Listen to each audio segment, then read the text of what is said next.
Hello बच्चों, स्वागत है आपका एक नए वीडियो में जिसमें बात करेंगे भारतीय तटरक्षक बल यानी इंडियन कोस्ट गार्ड नाविक डीबीजीडी यांत्रिक 2026 एग्ज़ाम से रिलेटेड आपका संपूर्ण फिजिक्स। जी हाँ, एग्ज़ाम आपको पता है 19 से आपका कितने तारीख तक 22 सितंबर तक आपका एग्ज़ाम चलने वाला है।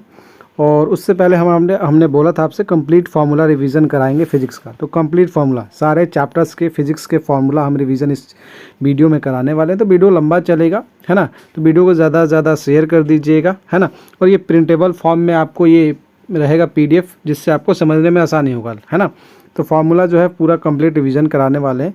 अच्छा, इस क्लास से आपको एक्सपेक्टेशन क्या रहेगी, कितने नंबर्स तक हमारे आ सकते हैं। तो भैया 8 से 10 नंबर की गारंटी मैं उसकी ले लेता हूँ कि आपको यहाँ से बन जाएंगे 8 से 10 नंबर डायरेक्टली। ओके, बाकी इनडायरेक्टली अगर पूछे तो 15 के आसपास आपको यहाँ से मिलने वाले हैं नंबर। ओके, एग्ज़ाम से पहले देख कर जाना क्योंकि बहुत ज़रूरी है क्लास, मतलब कंप्लीट फिजिक्स आपको कराने वाला हूँ। तो लंबा चलेगा वीडियो, तो पूरा वीडियो ज़रूर देखिएगा। बाकी वीडियो को लाइक कर दीजिएगा, शेयर कर दीजिएगा, और चैनल को अभी तक आपने सब्सक्राइब नहीं किया तो चैनल को सब्सक्राइब करके बेल आइकन के बटन को प्रेस कर लीजिएगा। ऐसे ही मैं सोचता हूँ कि एक साइंस का कंप्लीट एक मैराथन करा दूँ, कंप्लीट साइंस मैराथन, है ना। उसी तरह से एक इंग्लिश मैराथन। तो आप लोग बताइएगा कमेंट सेक्शन में आपकी क्या राय है, राइट। तो चलिए इसको शुरू करते हैं। और टेलीग्राम से जुड़ जाइएगा, डिस्क्रिप्शन में लिंक है। एक व्हाट्सएप चैनल ग्रुप बना रखा है स्पेशली कोस्ट गार्ड 2026 के नाम से, है ना। तो उसमें जरूर ज्वाइन हो जाएगा, फ्री ऑफ कॉस्ट है। ओके, तो चलिए शुरू करते हैं। ये कंप्लीट फार्मूला बुक है ना, जो कि आप बहुत सारे बच्चों ने बाय भी किया था, है ना। और यहाँ से हम आपको कंप्लीट फार्मूला, महत्वपूर्ण सूत्र जो है इंपॉर्टेंट फार्मूला फॉरमजीत सर यहाँ पे आपको दिखाई भी दे रहा होगा। और ये यहाँ से हम स्टार्ट करने वाला है। बहुत सारे बच्चे सोचेंगे भैया यहाँ तो वेक्टर एंड स्केलर लिखा है, मतलब सदिश और अदिश, यूनिट एंड डायमेंशन का कहाँ गया। तो यूनिट एंड डायमेंशन का मैंने एक क्लास लगा रखा है ना, एक क्लास लगा रखा है, उसका मैं लिंक आपको प्रोवाइड कर दूंगा। उसमें 25 क्वेश्चन करा रखा है, यूनिट एंड डायमेंशन उसी 25 में से आता है, मतलब वही 25 बार बार रिपीट होता है ना। तो एक बार उसको देख लीजिएगा, काम आपका हो जाएगा। उसका लिंक मैं प्रोवाइड करा दूंगा टेलीग्राम चैनल पे। ओके, चलिए स्टार्ट करते हैं। और सबसे पहले हम स्टार्ट करेंगे स्केलर एंड वेक्टर से, है ना। कुछ इंपॉर्टेंट चीज़ें यहाँ से डिस्कशन करते चलेंगे, तो आप लोग थोड़ा सा सपोर्ट बनाइएगा, है ना। सपोर्ट इन द सेंस थोड़ा सा आप लोग सपोर्ट कीजिएगा। यहाँ पे बात कर लेते हैं। यहाँ पे दिया गया है, ये स्टार्ट करते हैं फर्स्ट आपका जो स्केलर एंड वेक्टर से, है ना। तो यहाँ से आपको क्या करना है, वीडियो को ज़्यादा से ज़्यादा शेयर करना है और क्लास पूरा देखिएगा, रिक्वेस्ट है। अच्छे खासे आपके नंबर यहाँ से बन जाएंगे। चलिए यहाँ से स्टार्ट करते हैं। एक बैरल का मतलब कितने लीटर होते हैं एक बैरल में, तो 159 लीटर्स होते हैं। यहाँ पे छोटे छोटे क्वेश्चन बन जाते हैं कभी कभार, है ना। चलिए, एक गैलन में कितने लीटर होते हैं, यहाँ से क्वेश्चन बन जाते हैं। 3.785 लीटर यहाँ पे आपके बनते हैं। तो ये ध्यान रखिएगा, आप लोग नोट डाउन करना चाहें तो नोट डाउन करते चलिएगा, है ना। 1 लीटर में आपके कितने गैलन होते हैं, तो 0.2642, राइट, ये गैलन होते हैं, है ना। ये 1 लीटर में 1 औंस, ये क्वेश्चन आ जाता है आपके एग्ज़ाम में। कौन कौन सा जो मैं मार्क कर तो चलूँगा, VVIP, ये आपके लिए VVIP है, इसको ध्यान दीजिएगा। ये 1 औंस वाला, 1 पाउंड वाला, ये ध्यान दीजिएगा, ये VVIP क्वेश्चन है। मैं आपको यहाँ पे मार्क करते चलूँगा कि कौन सा आपके लिए VVIP है ना। अभी जो बता रहा हूँ, 1 kg में कितने पाउंड होते हैं, 2.205 पाउंड होते हैं, ये ध्यान दीजिएगा 1 kg में। और 1 पाउंड में कितने kg होते हैं भैया, तो ये इतने होते हैं 0.4536 kg, है ना। 1 एकड़ 1 हेक्टेयर, यहाँ से क्वेश्चन नहीं बनेंगे। ये क्वेश्चन आपके 1 एकड़ ये एग्जाम में नहीं बनेंगे। 1 हेक्टेयर में ये भी क्वेश्चन नहीं बनेगा। 1 बिस्वा ये भी क्वेश्चन आपका नहीं बनेगा। क्वेश्चन आपका जो यहाँ से बनने वाला है वो बैरल से, है ना। एक बैरल वाला देख लीजिएगा, ये वाला, 1 औंस वाला देख लीजिएगा, है ना, और 1 पाउंड वाला। ये 3 क्वेश्चन आप यहाँ पर देख लीजिएगा, आपके लिए इंपॉर्टेंट है। ओके, चलिए। हाँ, एक नाविक मिल, ये बहुत ज़रूरी, ये VVIP क्वेश्चन है। एक नाविक मिल में आपको होता है 1.852 किलोमीटर, 1.852 किलोमीटर, ये याद रखिएगा, इंपॉर्टेंट है। जो मैं बता रहा हूँ इंपॉर्टेंट है, वो इसको आपको रट लेना है भैया। चलिए अब बात कर लेते हैं। एक माइक्रोमीटर 10⁻⁻6 मीटर, ये सारे इंपॉर्टेंट क्वेश्चन है ना। अच्छा, इसको मिलीमीटर में अगर लिखा जाए तो 10⁻³ मिलीमीटर, या फिर इसको इस तरीके से भी लिख सकते हैं। अब बहुत सारे बच्चे क्या होता है ना, ये वाला याद कर लेते हैं, 10⁻⁻6 मीटर याद कर लेते हैं, ऑप्शन आ जाता है मिलीमीटर में। कभी कभी इस तरीके से दे देता है, तो ये दोनों ही हमने नोट डाउन कर रखा है कि आपको इंपॉर्टेंट, मतलब ये दोनों ही चीज़ें देख लेना, 10⁻³ मिलीमीटर या फिर 0.001 मिलीमीटर, इस तरीके से आपको क्वेश्चन बन जाता है। ये ऑप्शन में रहेगा या फिर ये ऑप्शन में रहेगा। अब बच्चे खोजते हैं ये वाला, तो वो दिक्कत हो जाता है, राइट। उसके बाद बात कर ले यहाँ पे जो एक नाविक मील के बाद यहाँ पे एक खगोलीय मात्रक, बहुत इंपॉर्टेंट क्वेश्चन है। यहाँ से जितने भी क्वेश्चन आपको दिखाई देंगे वेरी वेरी इंपॉर्टेंट। एक खगोलीय मात्रक होता है 1.495 × 10 की पावर 11 मीटर। ये आपको याद कर लेना है, एकदम रट लेना है। एक प्रकाश वर्ष जो आपका क्वेश्चन दिया गया है, एक प्रकाश वर्ष बराबर 9.4 × 10 के पावर 15 मीटर। इसको भी आपको देख लेना है, बहुत वीवीआईपी क्वेश्चन है। एक प्रकाश वर्ष बराबर 9.4 × 10 के पावर 15 मीटर। अच्छा, एक पारसेक बराबर कितना होता है? 3.08 होता है ना। तो यहाँ तक भी याद रखिएगा तो कोई दिक्कत नहीं है। 3.08 × 10 के पावर 16 मीटर, ये आपको ध्यान में रखना होगा, है ना।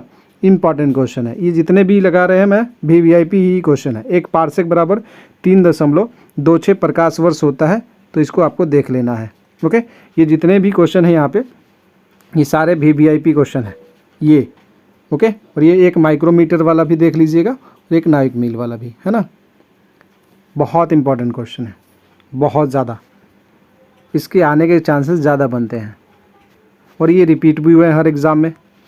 तो वीवीआईपी ये क्वेश्चन है, इसको आप नोट डाउन कर लीजिएगा। ये थे कुछ क्वेश्चन मापन से रिलेटेड। अच्छा, यहाँ से आ जाते हैं भैया, है ना।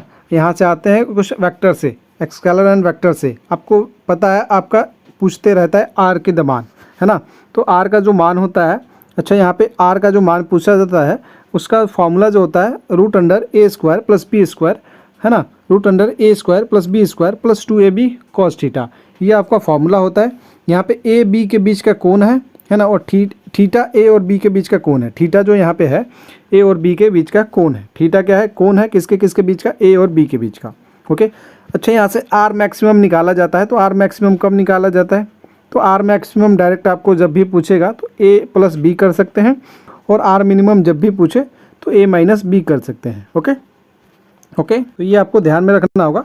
उसके बाद आर मैक्सिमम डायरेक्ट आप याद कर लीजिएगा, आर मैक्सिमम a + b और आर मिनिमम a - b। यहाँ से डायरेक्ट क्वेश्चन बनते हैं, इंपॉर्टेंट फार्मूला है। वेक्टर से अगर कोई क्वेश्चन आपसे बनता है तो न्यूमेरिकल बेसिस कौन से क्वेश्चन बनेगा? न्यूमेरिकल बेस जो क्वेश्चन बनेगा यहाँ से बनेगा, है ना, ये वाला। या फिर आपसे सदिशों का अदिश गुणनफल पूछ लेगा। अदिश गुणनफल बोले तो डॉट प्रोडक्ट जिसे बोलते हैं हम, है ना, डॉट प्रोडक्ट बोलते हैं। और सदिश गुणनफल बोलेंगे तो आपका क्या हो जाएगा? ये आपका हो जाएगा डॉट प्रोडक्ट। ओके, इसको आपको ध्यान में रखना है। a.b × ab cos थीटा होता है, ये सदिशों का अदिश गुणनफल। और सदिशों का सदिश गुणनफल जब पूछेगा तो a × b हो जाएगा। यहाँ पे ये वाला ध्यान रखना होगा, है ना। और इसको कभी कभी इस तरीके से भी पूछ लेता है, वो भी मैं बता देता हूँ, है ना। ये n⁻ जो है ना इधर आ जाएगा। ओके, इस तरीके से, जस्ट वेट, ये इस तरीके से पूछ लेता है a × b। इस तरीके से भी एक फार्मूला कभी कभी आपको देखने को मिलेगा, और बट्टे में ab sin थीटा हो जाता है। तो ये ध्यान रखिएगा, इस तरीके से भी ये पूछा जाता है, तो ये ध्यान रखिएगा। ओके, चलिए, a + b और a - b निकालने के लिए इसका मोड जो निकलेगा इस तरीके से, सेम वही formula a² + b² + 2ab cos theta √ में, है ना। इसको ध्यान रखिएगा। और सेम उसी तरीके से आपका a - b का मोड निकालना होता तो a² √ b² - 2ab cos theta, minus की जगह पे यहाँ पे माइनस यूज़ कर लेंगे, और a + b की जगह पे यहाँ पे प्लस का यूज़ करेंगे, है ना। तो ध्यान रखिएगा, a² b² + 2ab आपने फार्मूला पढ़ा होगा, a + b का होल स्क्वायर वाला, वही चीज़ यहाँ पे चिपकाना है। इंपॉर्टेंट फार्मूला है, ध्यान दीजिएगा। स्केलर एंड वेक्टर के जो फॉर्मूले थे इंपॉर्टेंट, जहाँ से क्वेश्चन आपके बनते हैं, वो मैंने आपको करा दिए। अच्छा, सेशन कैसा लग रहा है ज़रूर बता दीजिएगा, लाइक शेयर सेशन को कर दीजिएगा, और है ना। और अभी तक आपने चैनल को सब्सक्राइब नहीं किया, चैनल को सब्सक्राइब करके बेल आइकन के बटन को प्रेस कर लीजिएगा।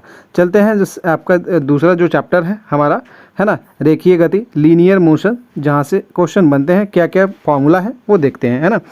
चाल का जब बराबर क्या होता है? स्पीड दूरी बटा समय। मैं आपको इंग्लिश में भी करते चलता हूँ। स्पीड का जो फॉर्मूला होता है, speed upon distance upon time होता है, यहाँ पे आप नोट डाउन करते चलिएगा।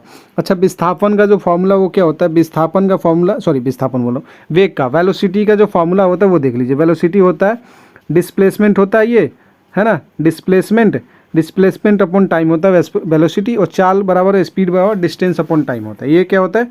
डिस्टेंस अपॉन टाइम होता है, ध्यान दीजिएगा, डिस्टेंस अपॉन टाइम और डिस्प्लेसमेंट अपॉन टाइम। अच्छा, त्वरण क्या होता है? तो त्वरण जो वेग में परिवर्तन होता है ना, चेंज इन वेलोसिटी, वही आपका त्वरण होता है, एक्सेलरेशन होता है। तो एक्सेलरेशन को ए से डिनोट करते हैं और एक्सेलरेशन बराबर होता है ना, change in velocity upon time. क्या हो जाएगा? Change in velocity upon time. ये ध्यान दीजिएगा। तो ये आप नोट डाउन करते चल रहे हैं। इंग्लिश में भी मैं बताते चलूँगा, जो भी बच्चे इंग्लिश मीडियम वाले होंगे वो एक बार शेयर और लाइक जरूर कर दीजिए कौन कौन इंग्लिश मीडियम है, और किसका कितने तारीख को एग्ज़ाम है एक बार बता दीजिएगा। ओके, चलिए आगे बढ़ते हैं। चलेंगे हम आपका त्वरण का फॉर्मूला देख लीजिए। यहाँ पे क्या होता है, त्वरण का जो होता है, अगर पूछ ले कभी त्वरण निकालना है, वेग में परिवर्तन अंतिम वेग माइनस प्रारंभिक वेग बटा समय, है ना। मतलब कि final velocity a equal to, यहाँ पे लिख देता हूँ फाइनल वेलोसिटी और इनिशियल वेलोसिटी अपॉन टाइम। यहाँ पे लिखा भी है ना, यहाँ पे लिखा भी है। v मतलब फाइनल वेलोसिटी होगा, अंतिम वेग, u इनिशियल वेग हो गया, प्रारंभिक वेग, और t आपका टाइम हो गया, मतलब समय हो गया। कभी कभी आपका क्वेश्चन इस तरीके से बनता है, जो कि बनता है इस तरीके से, दूरी बटा विस्थापन का आपसे पूछ लेता है ना। दूरी बटा विस्थापन का आपसे पूछ लेता है, वो आपको बताना होगा कि दूरी बटा विस्थापन रहेगा। ये वाला क्वेश्चन बनता है बहुत ज़्यादा, है ना। यहाँ से क्वेश्चन आपके बनते हैं, तो इसको ध्यान देना है। और एक क्वेश्चन ये बनता है, चाल बटा वेग का अनुपात 1 से बड़ा होगा या छोटा होगा, है ना। तो ये क्या होगा, देख लीजिए, इसको याद कर लीजिए। कभी कभी इसको रिटर्न भी कर देगा, जब ये विस्थापन बटा दूरी करेगा, है ना। विस्थापन बटा दूरी कभी कभी पूछ लेता है। बहुत सारे बच्चे क्या करते हैं कि वो याद करते जाते हैं दूरी बटा विस्थापन, और वो पूछ लेता है विस्थापन बटा, है ना, डिस्प्लेसमेंट अपॉन डिस्टेंस पूछ लेता है ना। तो इसको ध्यान दीजिएगा, जब ये इस तरीके से पूछे तो ये इस तरीके से चेंज हो जाएगा। ओके, और सेम इसी तरीके से यहाँ पे भी होगा, तो दोनों को ध्यान रखना है। ओके, चलिए अब हम बात करेंगे गति का समीकरण। यहाँ पे आपको पता होगा विस्थापन को डिस्प्लेसमेंट बोलते हैं, दूरी को आपको डिस्टेंस है, चाल आपका स्पीड है, वेग आपका वेलोसिटी है। आपको मैं इंग्लिश में भी बताते चलता हूँ। गति का समीकरण हम बात करेंगे यहाँ पे, तो कुछ आपको डिनोट, जैसे मैंने बोला आपको, u आपका प्रारंभिक वेग है, जिसे इनिशियल वेग बोलते हैं, इनिशियल वेलोसिटी। यहाँ पे मैं लिख देता हूँ इनिशियल वेलोसिटी, है ना, initial velocity, initial v, sorry, इसको u से डिनोट करते हैं, है ना। और अंतिम वेग फाइनल वेलोसिटी है, ये आपका फाइनल वेलोसिटी है, जिसे v से डिनोट करते हैं। त्वरण आपका एक्सेलरेशन है, तो a से डिनोट करते हैं एक्सेलरेशन, है ना। तो इसको ध्यान रखिएगा। और t आपका टाइम है भैया, ये तो पता ही होगा आपको। और s आपका विस्थापन है, s इंटू विस्थापन बोले तो डिस्प्लेसमेंट, क्या भैया, डिस्प्लेसमेंट। ओके, तो ये ध्यान दीजिएगा। चलिए अब हम पढ़ेंगे गति का समीकरण। ये था डिनोट किसको क्या, ताकि आपको समझ में आए, है ना। और हम जो गति का समीकरण जिस तरीके से बताने वाले हैं, मतलब मज़ा आ जाएगा।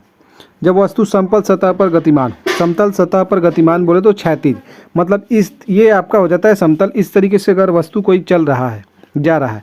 अगर बात करेगा उदग्र बात करेगा वर्टिकल, है ना। अगर बात करेगा नीचे की ओर, तो वहाँ पे लिखा होगा। ऊपर की ओर बात करेगा मतलब वर्टिकल बात कर रहा है, और नीचे की ओर बात करेगा तो इस तरीके से बात करेगा, है ना। क्लियर है यार, तीनों समझ में आया ना। अभी तीनों से रिलेटेड हम फार्मूला डिस्कस करेंगे किस तरीके से, थोड़ा थोड़ा सा आपको ध्यान देना है, आपका कंप्लीट होते चलेगा। सेशन अच्छा लग रहा हो तो कमेंट सेक्शन में ज़रूर बता दीजिएगा। चलते हैं सबसे पहले समतल सतह पर। समतल सतह बोले तो क्षैतिज, हॉरिजेंटल में अगर हम गति कर रहे हैं, है ना, किस तरीके से, हॉरिजेंटल प्लेस पे आपको गति कर रहे हैं, जब किस पे, हॉरिजेंटल पे, है ना। तो ये ध्यान दीजिएगा, हॉरिजेंटल पे। तो यहाँ पे आपको क्या रहेगा, तो वहाँ पे जो v का फॉर्मूला होगा वेग का, v बराबर u प्लस ए टी से हम निकालेंगे। क्या निकालेंगे, v बराबर u प्लस ए टी। क्या निकालेंगे, v बराबर u प्लस ए टी। तीन फार्मूला सब में मिलेंगे आपको। जब क्षैतिज बात करेगा मतलब हॉरिजेंटल, वर्टिकल में भी 3, और आपको नीचे की ओर जब आएगा डाउनवर्ड में, तो वहाँ पे भी 3। यही 3 फार्मूला, प्लस माइनस का चेंजमेंट होगा, बाकी कुछ नहीं होगा। ओके, चलिए जब समतल पर गति करेंगे तो v बराबर u प्लस ए टी आपको याद रखना है। अगर उसके बाद अगर हम बात करेंगे, उसका एक और फॉर्मूला v का हो जाएगा, v square equal to u square plus 2as। ये भी समतल के लिए ही। कब, जब हमारा, अगर मान लीजिए आपको क्या दे रखा हो, आपसे इनिशियल वेलोसिटी दिया हो, प्रारंभिक वेग, त्वरण दिया हो और समय दिया हो, ये 3 चीज़ दिया होगा, ये पूछ लेगा। तो ये वाला फॉर्मूला यूज़ कर लेंगे, है ना। वहाँ पे बोलेगा समतल गति है कि क्या है, तो हम इस्तेमाल करेंगे उस तरीके से। या फिर ये दिया हो और त्वरण दिया हो, टाइम पूछ ले तो भी उस केस में हम निकाल देंगे। या फिर जो भी एक मतलब मान आपसे पूछेगा समतल की बात करेगा तो ये वाला फॉर्मूला यूज़ कर लेंगे। अगर विस्थापन वहाँ पे मेंशन किया है और डिस्प्लेसमेंट मेंशन किया है तो ये वाला फॉर्मूला यूज़ कर लेंगे, है ना। अगर विस्थापन यहाँ पे पूछ रहा है, डिस्प्लेसमेंट भी दिया गया है, तो यहाँ पे ये वाला फॉर्मूला V का यूज़ करेंगे, है ना। अब हम बात करेंगे यहाँ पे तीसरा जो फॉर्मूला है हमारा वो ये वाला, S = UT half AT square plus half AT square, है ना। इसमें आपको क्या दिया रहेगा, यहाँ पे आपको विस्थापन भी दिया रहेगा, यहाँ पे, है ना, टाइम भी दिया रहेगा, इनिशियल वेलोसिटी भी दिया रहेगा, और आपसे एक्सेलरेशन पूछ ले या फिर S पूछ लेगा, विस्थापन पूछ लेगा, टाइम दिया रहेगा, इनिशियल वेलोसिटी दिया रहेगा, और आपसे पूछ लेगा क्या चीज़, भैया S बता दीजिए एक्सेलरेशन देके, है ना। तो इस तरीके से ये फॉर्मूला यूज़ करना है। अब पता लग गया किस तरीके से कौन सा फॉर्मूला यूज़ करना है ना। तो चलिए अब सेकंड वाले पे चलते हैं। जब हम गति क्या करेंगे इसमें, वस्तु ऊपर की ओर, अब वस्तु जब ऊपर की ओर जाएगी, जब ऊपर की ओर हम जाएंगे तो ए के जगह पे हम जहाँ जहाँ ए इस्तेमाल कर रहे थे वहाँ पे -g का इस्तेमाल करेंगे। क्या करेंगे, ग्रेविटी आपको पता है ना, गुरुत्वीय त्वरण, है ना, गुरुत्वीय त्वरण आपको पता है। तो ए की जगह पे हम क्या इस्तेमाल करेंगे, -g का, जब ऊपर जाएंगे तो। नीचे जब आएंगे तो a + g का इस्तेमाल करेंगे, = +g का इस्तेमाल करेंगे। सेम वही फार्मूला है, बस यहाँ पे -gt, वहाँ पे था v बराबर u + at था, यहाँ पे v बराबर u - gt। g किस लिए, क्योंकि ऊपर की ओर जा रहे हैं, है ना, तो गुरुत्वीय त्वरण इस्तेमाल करेंगे -g। उसके बाद जो सेकंड हमारा फार्मूला है वो देख लेते हैं। वो हमारा फार्मूला क्या है भैया, तो वो फार्मूला है v² = u² - 2gs। यहाँ पे ए की जगह पे g इस्तेमाल करना है, -g का, है ना। बस ऊपर की ओर जाने में -g का इस्तेमाल करेंगे जहाँ जहाँ ए होगा, बस इतना ही अंतर है। ऊपर की ओर, ऊपर की ओर बोले तो वर्टिकल, है ना। सेम उसी तरीके से इसमें भी है भैया, S = UT माइनस का हाफ GT², वहाँ पे था प्लस हाफ AT स्क्वायर था। यहाँ पे हम क्या यूज़ कर रहे हैं, ए की जगह पे -g का इस्तेमाल कर रहे हैं। क्यों, क्योंकि ये भैया वर्टिकल गति है ना, इस तरीके से ऊपर की ओर जा रहे हैं। ओके, तो ये तीनों याद हो गए, बस प्लस माइनस का अंतर देखना है, बस बाकी कुछ नहीं। ऊपर जा रहे हैं तो ए की जगह पे -g लगा दें, समतल गति होगा तो ए की जगह पे ही रहेगा, तो वही फार्मूला आपको याद कर लेना है। और जब नीचे की ओर जाएंगे तो g के जगह पे मतलब ए की जगह पे +g हो जाएगा भैया, है ना। ऊपर नीचे में g का इस्तेमाल करेंगे। चलिए आते हैं नीचे की ओर गति कराते हैं। जब वस्तु नीचे की ओर आ रही हो तो उदग्र बात करें तो इस तरीके से, वर्टिकल में नीचे की ओर आ रही हो तो आपको ए के जगह पे क्या यूज करेंगे, ए के जगह पे +g का इस्तेमाल करेंगे। ओके, ये ध्यान देना होगा। चलिए अब बात कर लेते हैं v बराबर u + gt, same formula, v² = u² + 2gs, same formula, है ना। तो ये ध्यान देते चलना है आपको। और थर्ड वैसे ही सेम बराबर S = UT + half GT², same formula. एक फार्मूला और बन जाता है Sn जब मान पूछता है ना, एनवा, तो वहाँ पे हम क्या u + a/2, एनवा जब मान पूछेगा आपसे तो यहाँ पे Sn बराबर u + a/2 हाफ मतलब a/2 2n-1 का इस्तेमाल करेंगे। ये फार्मूला आप देख लीजिएगा एक बार, है ना, इसको यहाँ पे देख लीजिएगा। ओके, वही चीज़ है, ए के जगह पे जी इस्तेमाल करेंगे और मतलब कि जहाँ जहाँ ए होगा वहाँ जी इस्तेमाल कर देंगे। जब ऊपर की ओर जाएगा तो नीचे की ओर जाएगा, यहाँ पे प्लस माइनस का चेंजमेंट कर देंगे। ओके, जिस तरीके से बताया।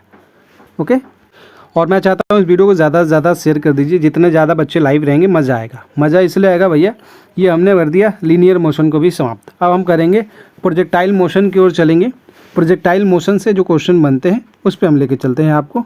अब देखिए प्रोजेक्टाइल मोशन, है ना, ये तीसरा चैप्टर है। एक चैप्टर जो यूनिट एंड डायमेंशन वो हर चैप्टर में घुसा रहता है, इसलिए मैंने उसको नेगलेक्ट करके आपको एक वीडियो बना दिया है, वो आप देखिएगा, वहीं से आपका काम हो जाएगा। 25 क्वेश्चन वही रिपीट होते हैं।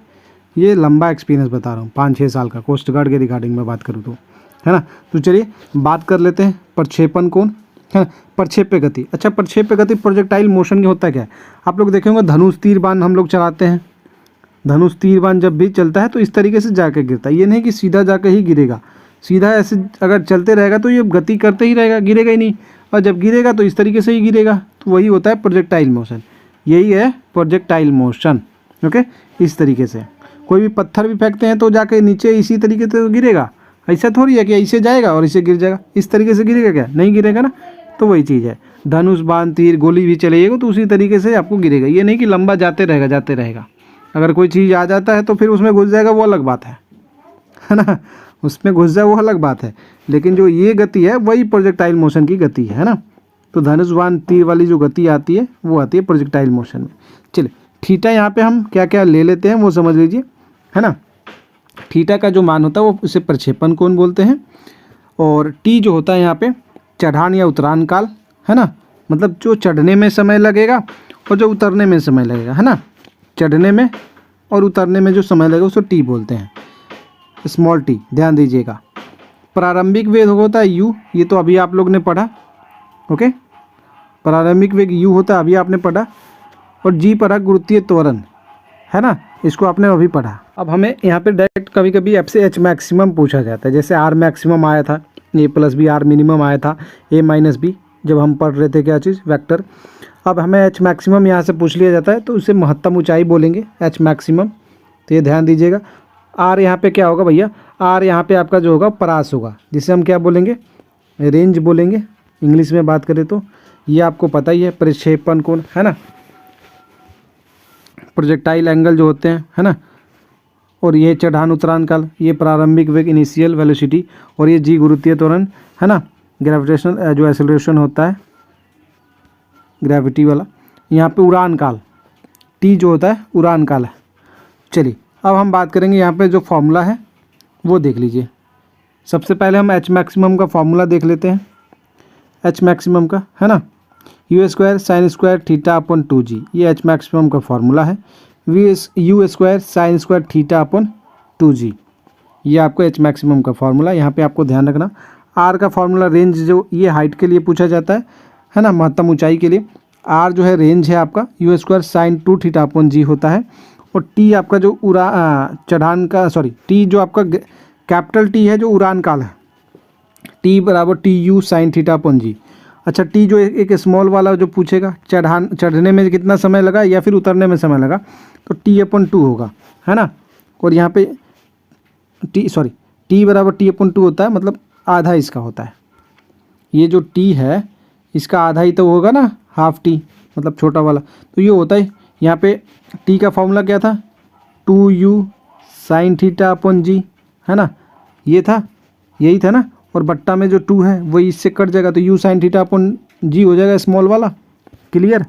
अच्छा, आर मैक्सिमम क्या होता है, आर का फॉर्मूला आपने देखा, ये यू स्क्वायर साइन 2 थीटा अपन जी, है ना। यहाँ पे आर मैक्सिमम यहाँ पे हो जाएगा, कब हो जाएगा आर मैक्सिमम भैया, तो आर मैक्सिमम कब होगा, आर मैक्सिमम होगा जब थीटा का मान यहाँ पे क्या हो जाएगा, थीटा का मान 40, सॉरी, आर मैक्सिमम कब होगा भैया, तो आर का आपने फॉर्मूला देखा नहीं है, यहाँ पे कब होगा, जब थीटा का मान जो होगा ना 45 डिग्री होगा, तो सबसे अधिक दूरी तक हम किसी चीज़ को फेंक सकते हैं। कोई चीज़ अगर हम फेंक सकते हैं, अगर 45 डिग्री के एंगल बना के हम फेंकें कोई चीज़, तो वस्तु उतने दूरी, ज़्यादा दूरी जाएगी कब, जब अब 45 डिग्री का कोण बनेगा। तो 45 डिग्री यहाँ पे कोण करेंगे तो साइन 2 थीटा है, थीटा 45 है, तो 90 डिग्री बन जाएगा। तो यू स्क्वायर साइन 90 अपन जी हो जाएगा, साइन 90 का मान 1 हो जाएगा, तो ये फॉर्मूला बन जाएगा u square upon g, R maximum. Same उसी तरीके से जो एच मैक्सिमम है, ये एच मैक्सिमम का फॉर्मूला नहीं है, ये मिस्टेक यहाँ पे लिखी, एच का formula you square sine square theta upon 2g।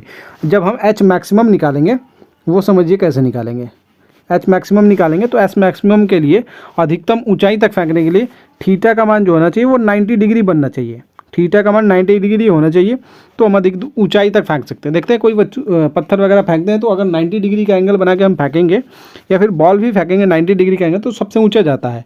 उसी तरीके से रेंज में हम क्या करते हैं, यहाँ पर 45 डिग्री लेते हैं थीटा का मान। आपसे क्वेश्चन पूछ सकता है अधिकतम दूरी फेंकने के लिए थीटा का मान कितना हो जाए, एंगल कितना हो जाए, तो 45 डिग्री, और अधिकतम ऊंचाई फेंकने के लिए थीटा का मान कितना हो जाए, तो 90 डिग्री। ये दो क्वेश्चन याद रखिएगा, आपका काम हो जाएगा। सेम उसी तरीके से एच मैक्सिमम जो हम निकाल रहे हैं, एच मैक्सिमम में थीटा का मान 90 डिग्री, तो ये थीटा का मान 90 डिग्री होगा, तो 1 का स्क्वायर करेंगे 1 ही हो जाएगा, तो यू स्क्वायर अपन 2g हो जाएगा एच मैक्सिमम। क्या हो जाएगा, एच मैक्सिमम आपका, एच मैक्सिमम हो जाएगा यू स्क्वायर अपन 2g, और आर मैक्सिमम जो हो जाएगा वो हो जाएगा यू स्क्वायर अपन जी। ये आर मैक्सिमम हो जाएगा और ये एच मैक्सिमम हो जाएगा। ये थोड़ा सा मैं आपको पीडीएफ जब प्रोवाइड कराऊंगा तो इस तरीके से मिल जाएगा। ओके, चलिए आगे बढ़ते हैं। ये आपका हो गया पूरा कंप्लीट। यहाँ पे कभी कभी आपसे आर इस तरीके से भी पूछ लेता है ना, कभी कभी आपसे पूछ लेगा H1 दिया रहा है, H2 दिया रहा है, तो 4H1 H2 रूट अंडर में आ जाता है ना। ये बहुत कम पूछता है, ज़्यादातर क्वेश्चन आपके यहीं से बन जाते हैं, तो ये ध्यान रखिएगा आप। अब हम बात करेंगे कार्य शक्ति ऊर्जा, वर्क पावर एनर्जी, है ना। तो वो हम चैप्टर देखने वाले हैं। सेशन मज़ा आ रहा है तो भैया शेयर कर दीजिए, है ना। और 25 मिनट में 3 चैप्टर हमने डिस्कशन कर लिया, इससे बेहतर अब कुछ हो नहीं सकता रिवीजन। यहाँ पे हम डिनोट कर दें, एम आपका द्रव्यमान है, जिसे हम मास बोलते हैं, इंग्लिश वाले बच्चे देखते चलेंगे। वी वेलोसिटी है ना, तो ये देखते चलिएगा आप लोग, ओके।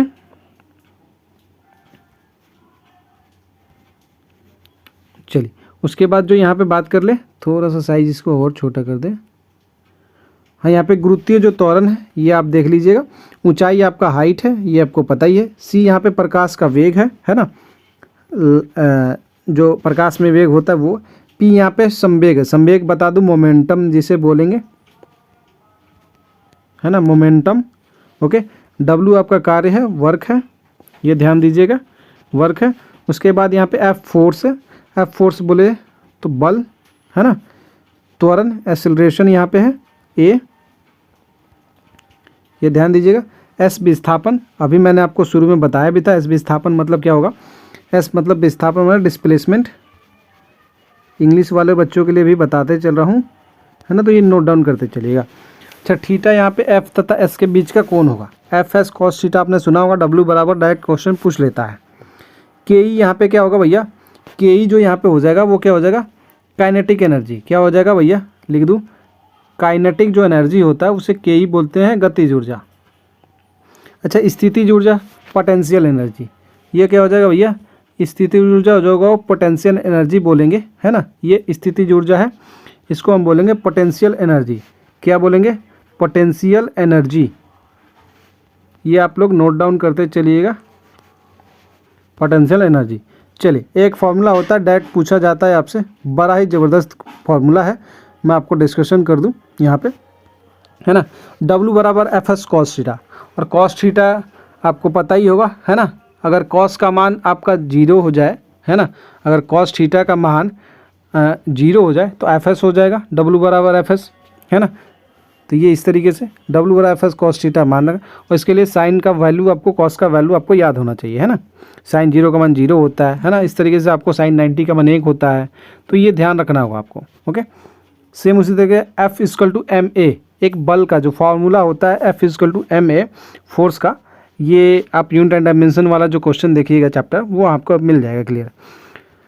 एफ इक्वल टू क्या होता है, एम ए होता है। एम यहाँ पे मास है, ए एक्सेलरेशन, एफ फोर्स है, ओके। 1 जूल बराबर होता है 10 के पावर 7 अर्घ। ये डायरेक्ट आपसे क्वेश्चन पूछता है, 1 जूल बराबर कितना अर्घ होता है, कि डायरेक्ट आपसे वीवीआई क्वेश्चन है, आपसे पूछ लेता है। द्रव्यमान ऊर्जा आपसे जब पूछेगा, है ना, बम बनना आने वाला फार्मूला, द्रव्यमान ऊर्जा ई बराबर एम सी स्क्वायर, है ना, इंपॉर्टेंट फार्मूला है, ध्यान दीजिएगा, ओके। बाकी ये फार्मूला देखिएगा, W बराबर एफ एस कॉस थीटा, वहीं से आपका क्लियर हो जाएगा, ओके। अब बात कर लेते हैं आगे जो क्वेश्चन बनते हैं। काइनेटिक एनर्जी का फार्मूला क्या होता है। काइनेटिक एनर्जी का फार्मूला जो होता है 1/2 mv², 1/2 mv²। बहुत सारे बच्चों को कन्फ्यूज़न रहेगा, मैं उसको क्लियर कर दूँ अभी, जस्ट वेट, है ना, उसको मैं देख लेता हूँ।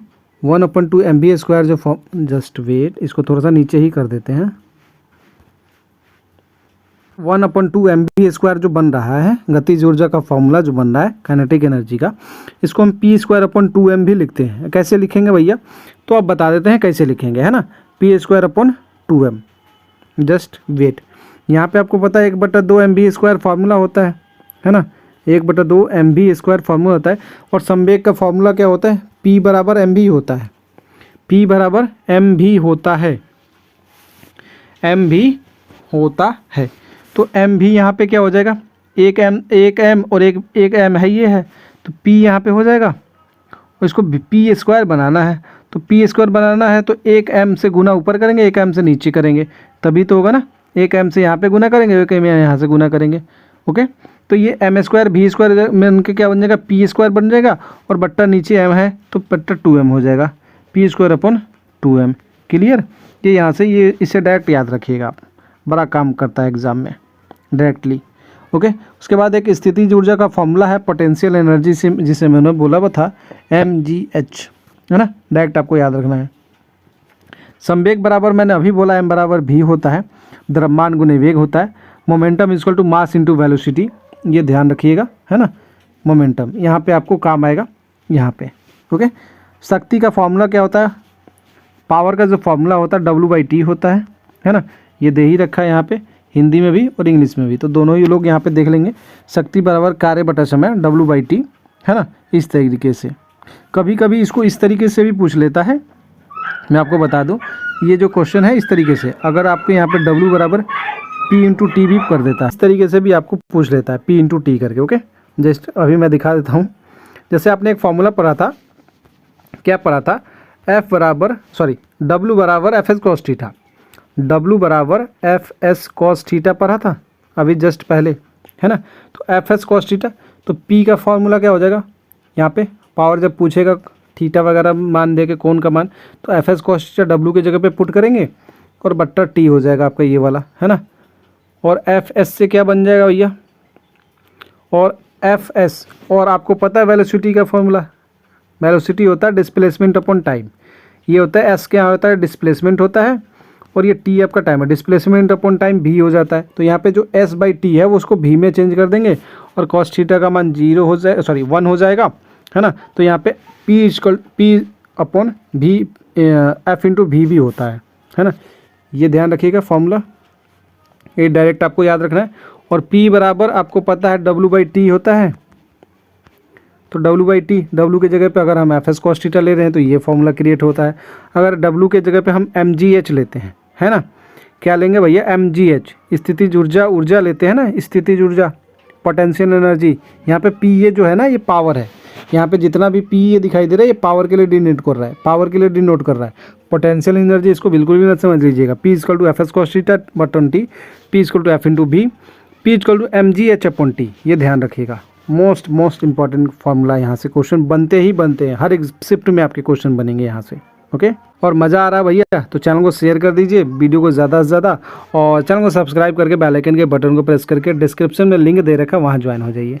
चलिए बात करते हैं 1 हॉर्स पावर, बहुत बार क्वेश्चन पूछता है, ऑब्जेक्टिव क्वेश्चन बनता है, मज़ा आ जाता है। 1 हॉर्स पावर बाद 746 वाट, मज़ा आता है। इस क्वेश्चन बहुत बार पूछा है, 1 हॉर्स पावर इक्वल टू 746 वाट आपका होता है, राइट। चलिए आगे बढ़ते हैं गुरुत्वाकर्षण चैप्टर की ओर, है ना। 4 चैप्टर डिस्कस कर लिया लगभग 32 मिनट के अंदर मैंने, है ना।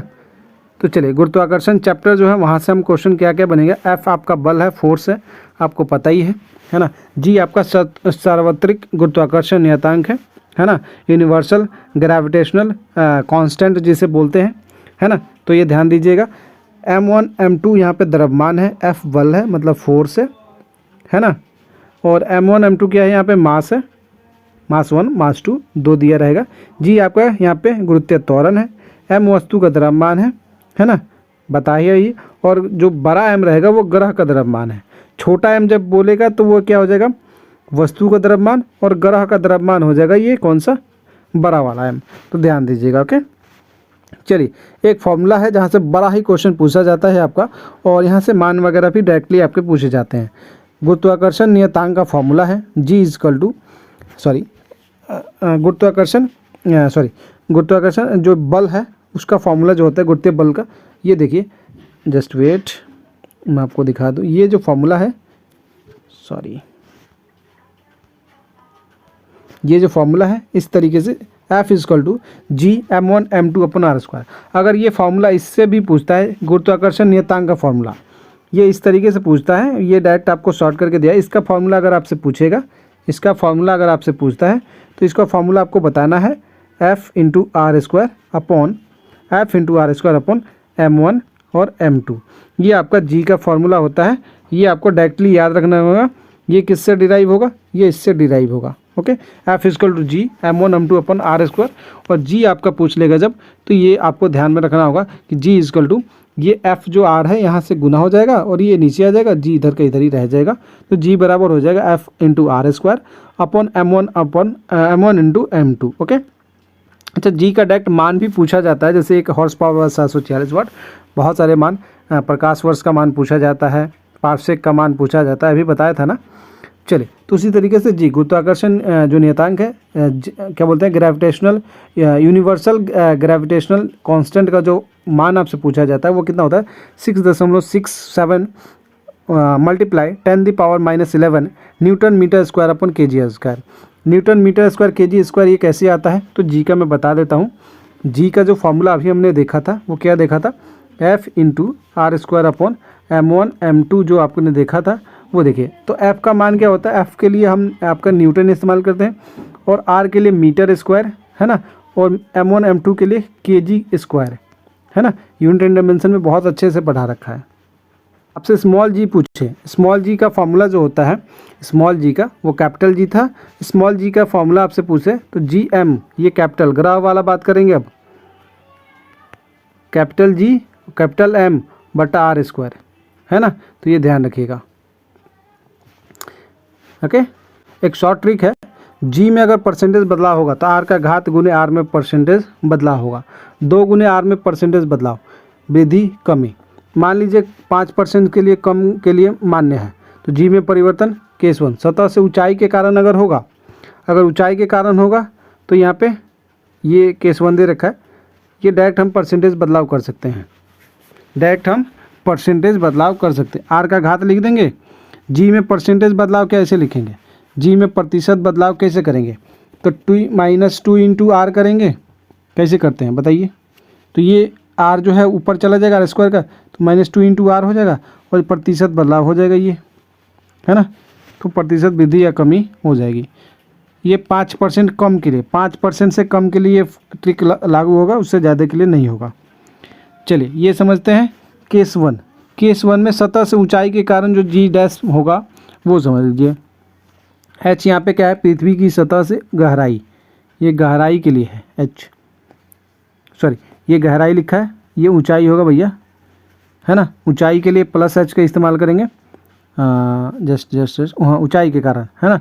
पृथ्वी की सतह से यहाँ पे क्या है, ये ऊंचाई है, और डी क्या है, पृथ्वी की सतह से गहराई है, ये ऊंचाई है। यहाँ पे भैया PDF बनाने में थोड़ा सा मिस्टेक हो गया है ना, थोड़ा सा, लेकिन हम समझा देते हैं आपको। जी डैश बराबर कैपिटल जी कैपिटल एम बटा आर प्लस एच का होल स्क्वायर, ये आपको देखना होगा। एक केस 2 बन रहा है सतह से गहराई के लिए, सतह से ऊंचाई के लिए था, सतह से गहराई के लिए। मान लीजिए ये पृथ्वी है, इसके ऊपर जाने के लिए ये वाला फॉर्मूला लगाएंगे और नीचे जाने के लिए ये वाला फॉर्मूला लगाएंगे। ध्यान रख में आ जाएगा। जी डैश यहाँ पे क्या करेंगे 1 - d अपॉन आर कर देंगे गहराई के लिए, और ऊंचाई के लिए GM upon R plus h का होल स्क्वायर। डी यहाँ पे पृथ्वी की सतह से गहराई है। एक केस 3 बनता है, केस नंबर 3।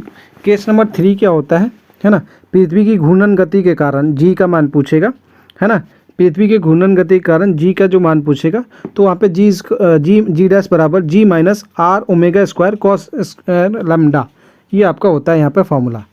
ये वाला फॉर्मूला ध्यान रखना है आपको, कौन सा, ये वाला फॉर्मूला आपको ध्यान में रखना होगा, घूर्णन गति के कारण है ना वो वाला। तब तो यहाँ पे ओमेगा क्या हो जाएगा, ओमेगा आपका पृथ्वी का कोणीय वेग होता है। ध्रुव पर लैम्डा का मान 90 डिग्री लेंगे है ना, और विषुवत रेखा पर लैम्डा का मान 0 डिग्री लेंगे है ना। और जी डैश बराबर जी हो जाएगा कब हो जाएगा भैया, लैम्डा का मान 0 डिग्री ले लेंगे, तो cos 0 का मान क्या हो जाएगा भैया, cos 0 का मान 1 हो जाएगा, तो आर ओमेगा स्क्वायर हो जाएगा, G minus R omega square हो जाएगा है ना। अगर हम यहाँ पे ओमेगा सॉरी यहाँ पे अगर यहाँ पे क्या ले लेंगे 90 डिग्री लेंगे, cos 90 का मान, तो cos 90 का मान 0 हो जाएगा, और cos 90 का मान 0 होगा तो पूरा का पूरा वैल्यू 0 हो जाएगा, तो जी डैश बराबर जी हो जाएगा। ओके, 90 डिग्री हम लेंगे, देखिए यहाँ पे समझ लीजिए, अगर लैम्डा का मान 90 डिग्री लेते हैं तो जी डैश बराबर जी हो जाएगा, और लैम्डा का मान अगर 0 डिग्री लेते हैं विषुवत रेखा पर इतना और ध्रुव पर इतना, तो यहाँ पे जी डैश बराबर ये वाला फॉर्मूला आपको ध्यान रखना है। विषुवत रेखा पर लैम्डा का मान 0 डिग्री रहेगा, तो ये वाला फॉर्मूला यूज़ कर लेंगे डायरेक्ट ही है ना, अदरवाइज यहाँ पे पुट करके भी आप कर सकते हैं है ना। और ध्रुव पर क्या होता है 90 डिग्री होता है लैम्डा का मान, तो जी डैश बराबर जी हो जाएगा, तो ये ध्यान रखिएगा। ओके, अब बात करेंगे पलायन वेग है ना, पलायन वेग बात कर लेते हैं। पलायन वेग का जो फॉर्मूला होता है V है ना, √2gr, √2gr होता है पलायन वेग है ना। पलायन वेग का एक होता है कच्चे वेग, orbital velocity, orbital velocity VO से डिनोट करते हैं है ना, VO से डिनोट करते हैं, और पलायन वेग जो इसको भी ई से डिनोट करेंगे। तो ऑर्बिटल वेलोसिटी जो आपका हो जाएगा वो हो जाएगा भैया √g r, ये आपका ऑर्बिटल वेलोसिटी हो जाएगा। और पलायन वेग जो हो जाएगा √2g r, मतलब 2 का अंतर है बस। ओके। और परिक्रमण काल का नियम होता है, ये इससे डिनोट करते हैं, t² समानुपाती होता है r⁻³ के। ये परिक्रमण काल का नियम। ओके। चलेंगे हम छठे चैप्टर पे, लिफ्ट की गति को डिस्कस करेंगे। अब लिफ्ट की गति क्या है वो समझ लीजिए। लिफ्ट की गति, m लिफ्ट में सवार व्यक्ति का द्रव्यमान है, स्मॉल m की बात कर रहे हैं यहाँ पे, है ना। सवार व्यक्ति का द्रव्यमान है, कैपिटल W जो दे रखा है यहाँ पे लिफ्ट में सवार व्यक्ति का भार है, द्रव्यमान है, W भार है, G गुरुत्वीय त्वरण है और A मशीन का त्वरण है। ओके। चलिए अब लिफ्ट की गति का समीकरण, कई सारे समीकरण बनेंगे। जो नॉर्मल समीकरण है वो समझ लीजिए, इसमें भी केस आपका 3 बनेगा, है ना। तो ये देखिए लिफ्ट की गति का समीकरण जो होता है वो होता है W बराबर, जस्ट मैं लिख देता हूँ, W बराबर m into G plus minus A होता है, G प्लस माइनस A होता है। अगर हम समान वेग से जा रहे हैं तो mg लिख देंगे, लिफ्ट में समान वेग से जा रहे हैं। अगर आपसे बोलेगा कि लिफ्ट में समान वेग से अगर कोई वस्तु, कोई चीज़ जा रहा है, कोई आदमी जा रहा है, कोई जा रहा है, तो हम W बराबर mg का इस्तेमाल करेंगे केस 1 में, है ना। तो ये वाला फॉर्मूला इस्तेमाल करेंगे। अगर लिफ्ट एक समान त्वरण से ऊपर जा रहा है, एक समान त्वरण की बात करेगा, उसमें ऊपर की बात करेगी तो G प्लस A का इस्तेमाल कर देंगे। ऊपर का बात करेगा तो G प्लस A का इस्तेमाल करेंगे, W बराबर m into G plus A, है ना। अगर समान वेग से जा रहा है तो W बराबर mg डायरेक्ट यहाँ पे पुट करेंगे। और केस 2 में समान त्वरण से ऊपर जा रहा है तो W बराबर m into G plus A, समान त्वरण से नीचे आएगा तो G माइनस A कर देंगे। लिफ्ट में एक समान त्वरण से नीचे की ओर जा रहा है तो भैया W बराबर m into G minus A हो जाएगा। ओके। ये तीनों ही कॉन्सेप्ट आपको ध्यान में रखना होगा। एक बार स्क्रीनशॉट लेना चाहे तो ले सकते हैं। केस नंबर 4, जब रस्सी टूट जाएगी तो रस्सी जब टूट जाएगी तो G बराबर G हो जाएगा, A का मान B, A के मान G के बराबर हो जाएगा। तो यहाँ पे G ऑलरेडी है और A की जगह माइनस, यहाँ पे माइनस है, G रखेंगे तो 0 हो जाएगा। तो ये पूरा का मान, तो W का मान जो भार हो जाएगा वो 0 हो जाएगा। जब रस्सी टूट जाएगी तो W बराबर 0, आप वेट जो है वो आपका भार 0 हो जाएगा। ओके। चलिए एक केस 5 बनेगा, A का मान जब ज़्यादा हो जाएगा G से, ग्रेटर देन G, गुरुत्वीय त्वरण से ज़्यादा मान हो जाएगा एक्सेलरेशन का।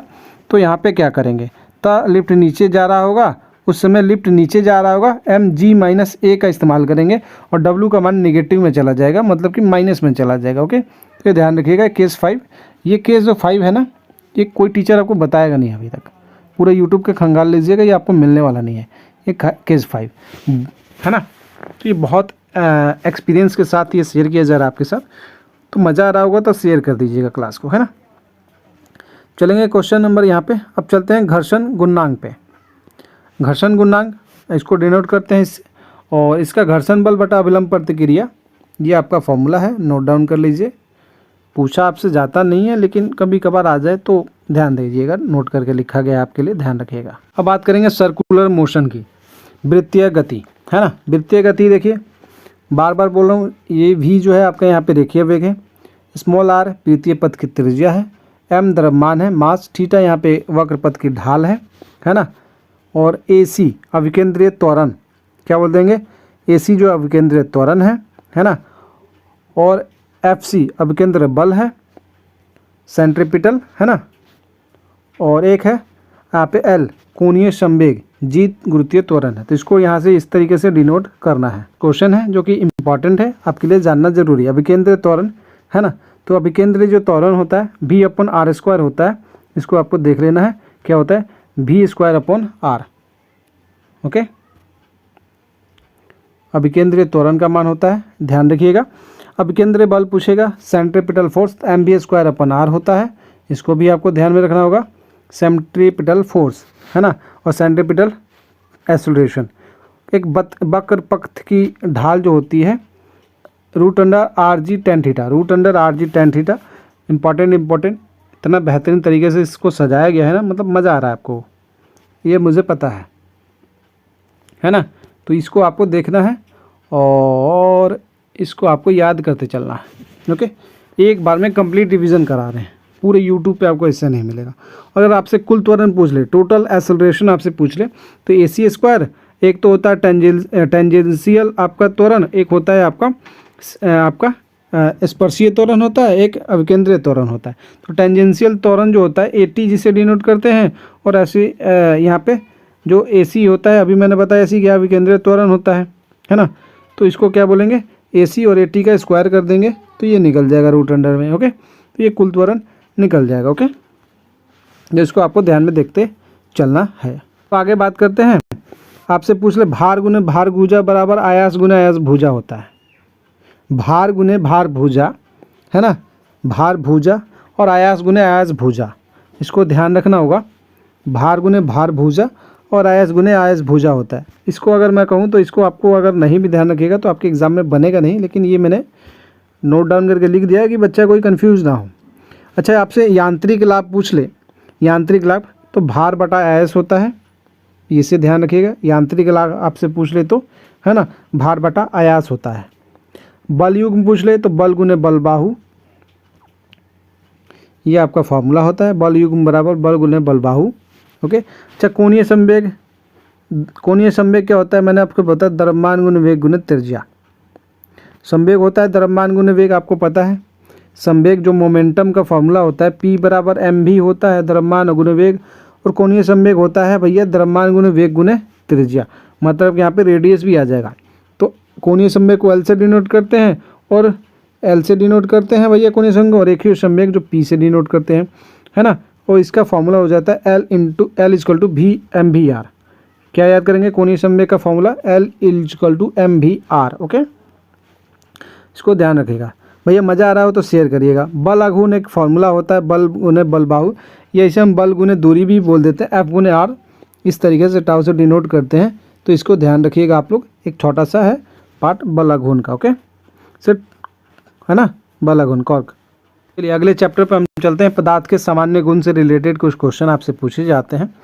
H जहाँ पे गहराई है, D आपका घनत्व है, H गहराई बोले तो मतलब कि आपका नीचे की ओर जो गहराई होता है वो, D यहाँ पे डेंसिटी है ना। क्या है D भैया, डेंसिटी है, डेंसिटी है, घनत्व है।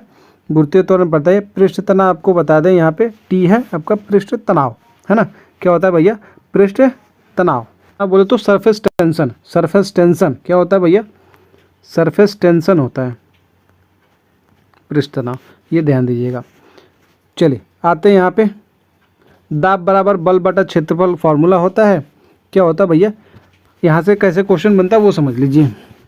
दाब जिसे P से डिनोट करेंगे, प्रेशर, प्रेशर है आपका, प्रेशर इक्वल टू बल क्या होता है, फोर्स बटन एरिया, बटन नहीं बटे एरिया, है ना, ये होता है। अगर आपसे पूछ ले, क्वेश्चन पूछ ले कि एरिया को बढ़ा दिया जाए, एरिया को अगर बढ़ा दिया जाए तो प्रेशर आपका कम हो जाएगा, ये क्या होगा, अगर एरिया बढ़ाएंगे तो प्रेशर कम हो जाएगा, एरिया अगर घटा दे तो प्रेशर भैया बढ़ जाएगा। तो इस पर डिपेंड करेगा एरिया पे। तो आपका पूछ लेगा एरिया बढ़ाएंगे तो भैया प्रेशर घट जाएगा, और एरिया घटा देंगे तो प्रेशर भैया बढ़ जाएगा। इसको ध्यान रखिएगा, ऐसे आपके ऑब्जेक्टिव क्वेश्चन बनते हैं। अच्छा, एक बार में कितना होता है भैया, 10 के power 5 newton metre square directly आपसे क्वेश्चन पूछ लेता है, या फिर आपके पास्कल में पूछेगा तो 10 के पावर 5 पास्कल आपको ध्यान में रखना होगा, अदरवाइज भैया दिक्कत हो जाएगा, है ना। तो इसको आपको ध्यान में रखना होगा। एक बार बराबर 10 के पावर 5 न्यूटन प्रति मीटर स्क्वायर है, या फिर 10 के पावर 5 पास्कल आपका होता है एक बार बराबर, है ना। सेम उसी तरीके से मिली बार को भी ध्यान में रखना होगा। 1 मिली बराबर होता है 10 के पावर 2 न्यूटन प्रति मीटर स्क्वायर, और सेम उसी तरीके से उसका 10 के पावर 2 पास्कल में पूछ लेगा तो 10 के पावर 2, है ना, 10 दी पावर स्क्वायर पास्कल आपका हो जाएगा। ओके, चलिए एक फॉर्मूला है यहाँ पे, P equal to H into D into G. अच्छा, H क्या, द्रव का कुल दाब, H गुने D गुने G होता है, प्लस वायुमंडलीय दाब, है ना। तो इसको हम H गुने D गुने G, P बराबर, अब कुल दाब है जैसे पूछ रहा है यहाँ पे, तो कुल दाब क्या हो जाएगा भैया, वायुमंडलीय दाब भी इंक्लूड करेंगे इसमें, और H गुने D गुने G प्लस वायुमंडलीय दाब आपका द्रव का कुल दाब हो जाएगा। घनत्व बराबर होता है डेंसिटी बराबर द्रव्यमान बटा आयतन। डेंसिटी जो बराबर होता है, डेंसिटी बराबर क्या होता है, मास अपॉन, है ना, मास अपॉन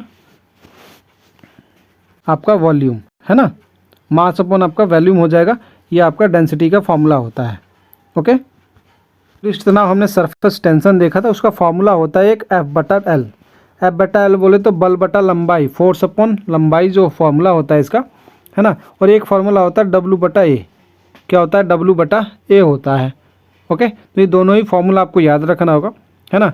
अच्छा, इससे इसका बीमा वगैरह भी पूछ लिया जाता है पृष्ठ तनाव का, सरफेस टेंशन का। तो बल के लिए न्यूटन ले लेंगे और आपका एल के लिए क्या ले लेंगे? लंबाई के, तो न्यूटन प्रति मीटर हो जाएगा। इसके लिए हम क्या लेंगे? W/A होता है, तो W का क्या हो जाएगा? वर्क अपॉन एरिया, है ना। तो वर्क के लिए क्या लेते हैं? वर्क के लिए वर्क का फॉर्मूला आपको मैंने बताया था, है ना। तो उसका ले लेंगे और एरिया का जो होता है मीटर स्क्वायर वो ले लेंगे। डी यहाँ पे घनत्व है, यहाँ पे डी क्या है? घनत्व। आर केश नली की त्रिज्या है और टी ये भैया पृष्ठ तनाव है, जिसे सरफेस टेंशन बोलते हैं। आगे बढ़ते हैं। यहाँ पे अब बात कर लेते हैं, यहाँ पे स्पर्श कोण, द्रव का चढ़ान उतरान आपने एक पढ़ा था, है ना।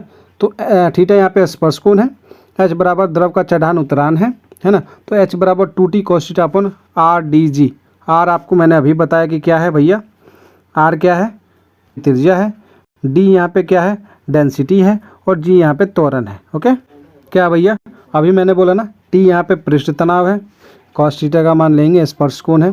आर आपका यहाँ पे केश नली की त्रिज्या, डी आपका यहाँ पे आपका घनत्व, सॉरी डी आपका क्या हो जाएगा? ये आपका घनत्व है और जी आपका गुरुत्व त्वरण है। अब चलते हैं आगे। संयंता गुणांक का फॉर्मूला जो होता है, यहाँ से भी क्वेश्चन पूछ रहे हैं और इसका बड़ा ही बीमा बहुत पूछा जाता है ना। डायमेंशन वगैरह संयंता गुणांक का।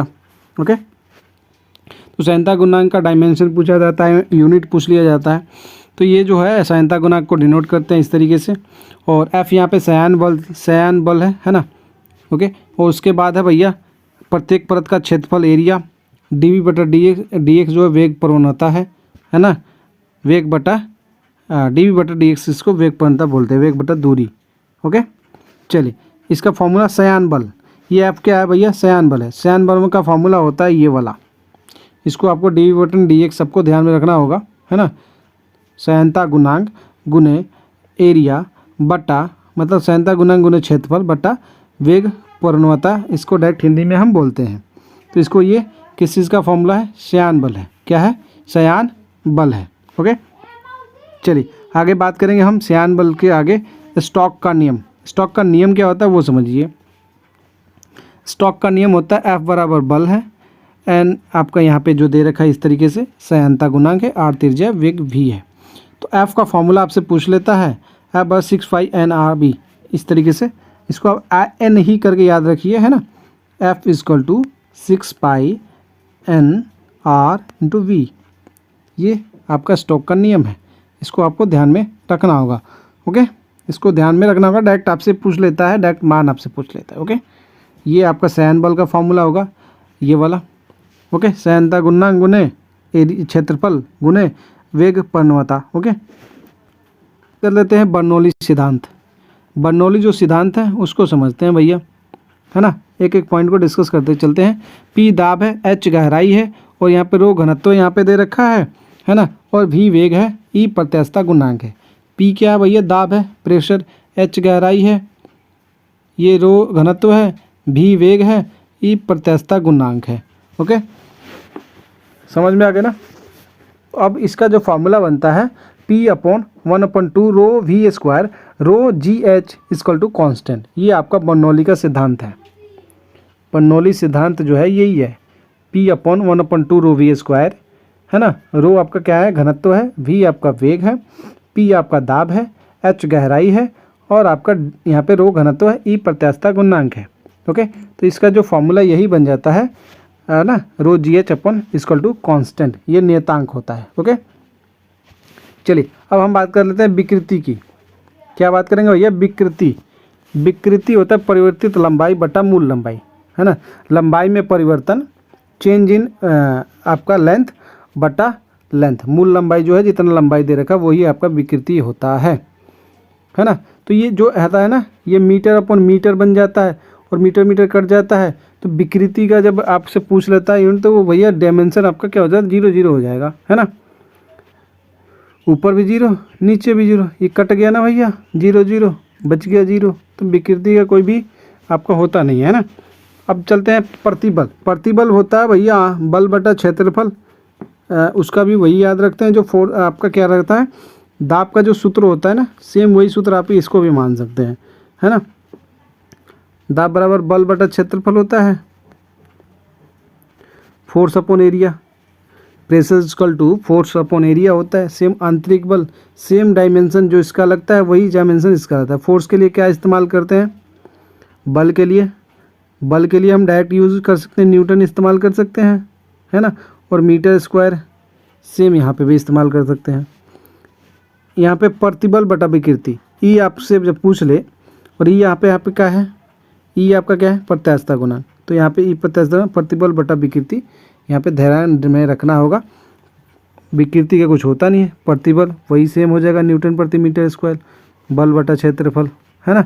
तो इसका भी वही, प्रतिबल का भी वही, और आपका दाब का भी सेम। ओके, ध्यान रखना होगा। ओके, कभी कभी 3 क्वेश्चन तीनों दे देगा, चौथा एक अलग दे देगा ऑप्शन, पूछ लेगा किसका किसका मान समान है ना, इस तरीके से भी।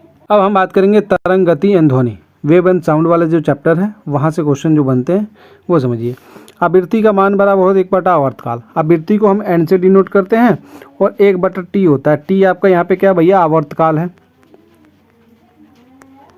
ना, ये आपका आवर्तकाल है। अब बात करेंगे सरल लोलक, है ना। सरल लोलक जब आपका होता है, आवर्तकाल का फॉर्मूला क्या होता है, आवृत्ति बराबर तो 1 बटा आवर्तकाल होता है। टी यहाँ पे क्या है, आवर्तकाल है। एल यहाँ पे प्रभावी लंबाई है। जी यहाँ पे गुरुत्वीय त्वरण है। तो जो आवर्तकाल का फॉर्मूला होता है वो क्या होता है, T equal to 2 pi root under L upon g. L प्रभावी लंबाई है, जी गुरुत्वीय त्वरण है। यहाँ पे पाई का मान आपको पता ही, कुछ भी रख सकते हैं, मतलब कितना रख सकते हैं आपको पता है, 22/7 भी इस्तेमाल कर सकते हैं, है ना। और टी आपका यहाँ पे आवर्तकाल है। ओके, चलिए ये आपका फॉर्मूला, इसको ध्यान में रखना होगा। सरल लोलक का आवर्तकाल का जो होता है T equal to 2 pi root under L upon G. चलिए बात करें सरल आवर्त गति करते हुए कण का समीकरण। सरल आवर्त गति करते हुए कण का समीकरण जो होता है वो किस तरीके से होता है वो ध्यान दीजिएगा, है ना। उसका समीकरण जस्ट वेट। चलिए ये आपका भैया विस्थापन है, वाई यहाँ पे क्या रहेगा भैया, विस्थापन रहेगा। जो वाई रहेगा वो क्या रहेगा, डिस्प्लेसमेंट रहेगा, यहाँ पे डिस्प्लेसमेंट रहेगा, ध्यान दीजिएगा। ए आपका आयाम है, टी आपका समय है, टाइम, ओमेगा आपका कोणीय वेग है, ए त्वरण है, एक्सेलरेशन, वी वेलोसिटी है, टी आवर्तकाल है, अभी जो हमने डिस्कस किया 2 pi root under L upon G जो फॉर्मूला, और एन बटा एफ जो है आवृत्ति है। आवृत्ति का मान क्या होता है, 1 बटा आवर्तकाल होता है ना, तो ध्यान दीजिएगा। अब बात करते हैं समीकरण की। तो समीकरण जो होता है वाई बराबर ए साइन ओमेगा टी होता है ना, ए साइन ओमेगा टी। ओमेगा आपको पता ही है, अभी मैंने डिस्कस किया। ए आपका आयाम होता है ना, ओमेगा आपका कोणीय वेग है, टी आपका आवर्तकाल है। तो ये फॉर्मूला है आपका, इसको ध्यान में रखना होगा। और यहाँ पे कभी कभी भी का फॉर्मूला पूछ लेता है ना। भी क्या है, अगर वेग का आपका फॉर्मूला, ये कैसे समझ में आएगा कि कौन सा पूछा, जब सरल आवर्त गति बात करेगा ना, सरल आवर्त गति का समीकरण जो होता है वो ये सरल आवर्त गति में वाई आपका क्या है, विस्थापन है। विस्थापन आपसे पूछेगा तो वाई बराबर ए साइन ओमेगा टी। वेलोसिटी आपसे पूछ लेगा तो सरल आवर्त गति करते समय वेलोसिटी पूछ लेगा तो भी बराबर ओमेगा इंटू रूट अंडर ए स्क्वायर माइनस वाई स्क्वायर। ए आयाम का स्क्वायर करेंगे और वाई आपका विस्थापन है, डिस्प्लेसमेंट है ना। उसके बाद भी मैक्सिमम आपसे पूछ लेगा तो ये 0 हो जाएगा, विस्थापन आपका 0 हो जाएगा, तो ओमेगा ए हो जाएगा वी मैक्सिमम।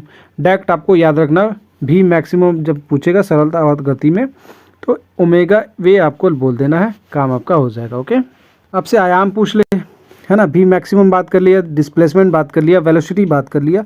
अब आपसे आयाम पूछ लेगा, ए पूछ लेगा, है ना। जस्ट विस्थापन पूछा, वेग बता दिया, वेग आपका ओमेगा ए होता है, वी मैक्सिमम ओमेगा ए हो जाएगा। त्वरण आपसे जब पूछेगा, यहाँ पे स्मॉल त्वरण ए जो है वो त्वरण है। अगर कैपिटल ए बात करेगा तो कैपिटल ए क्या है भैया, यहाँ पे कैपिटल ए आयाम है और स्मॉल ए जो दे रखा है वो क्या दे रखा है, त्वरण है, एक्सेलरेशन है। ध्यान दीजिए, कंफ्यूज मत होइएगा, ए बोलूँ तो, है ना। तो ये जो त्वरण में होता है माइनस ओमेगा स्क्वायर माइनस कोणीय वेग का स्क्वायर गुने विस्थापन होता है आपका त्वरण। अच्छा, ए मैक्सिमम हो जाएगा कब, तो माइनस ओमेगा स्क्वायर ए मैक्सिमम हो जाएगा। इसको आपको डायरेक्टली आप याद कर सकते हैं।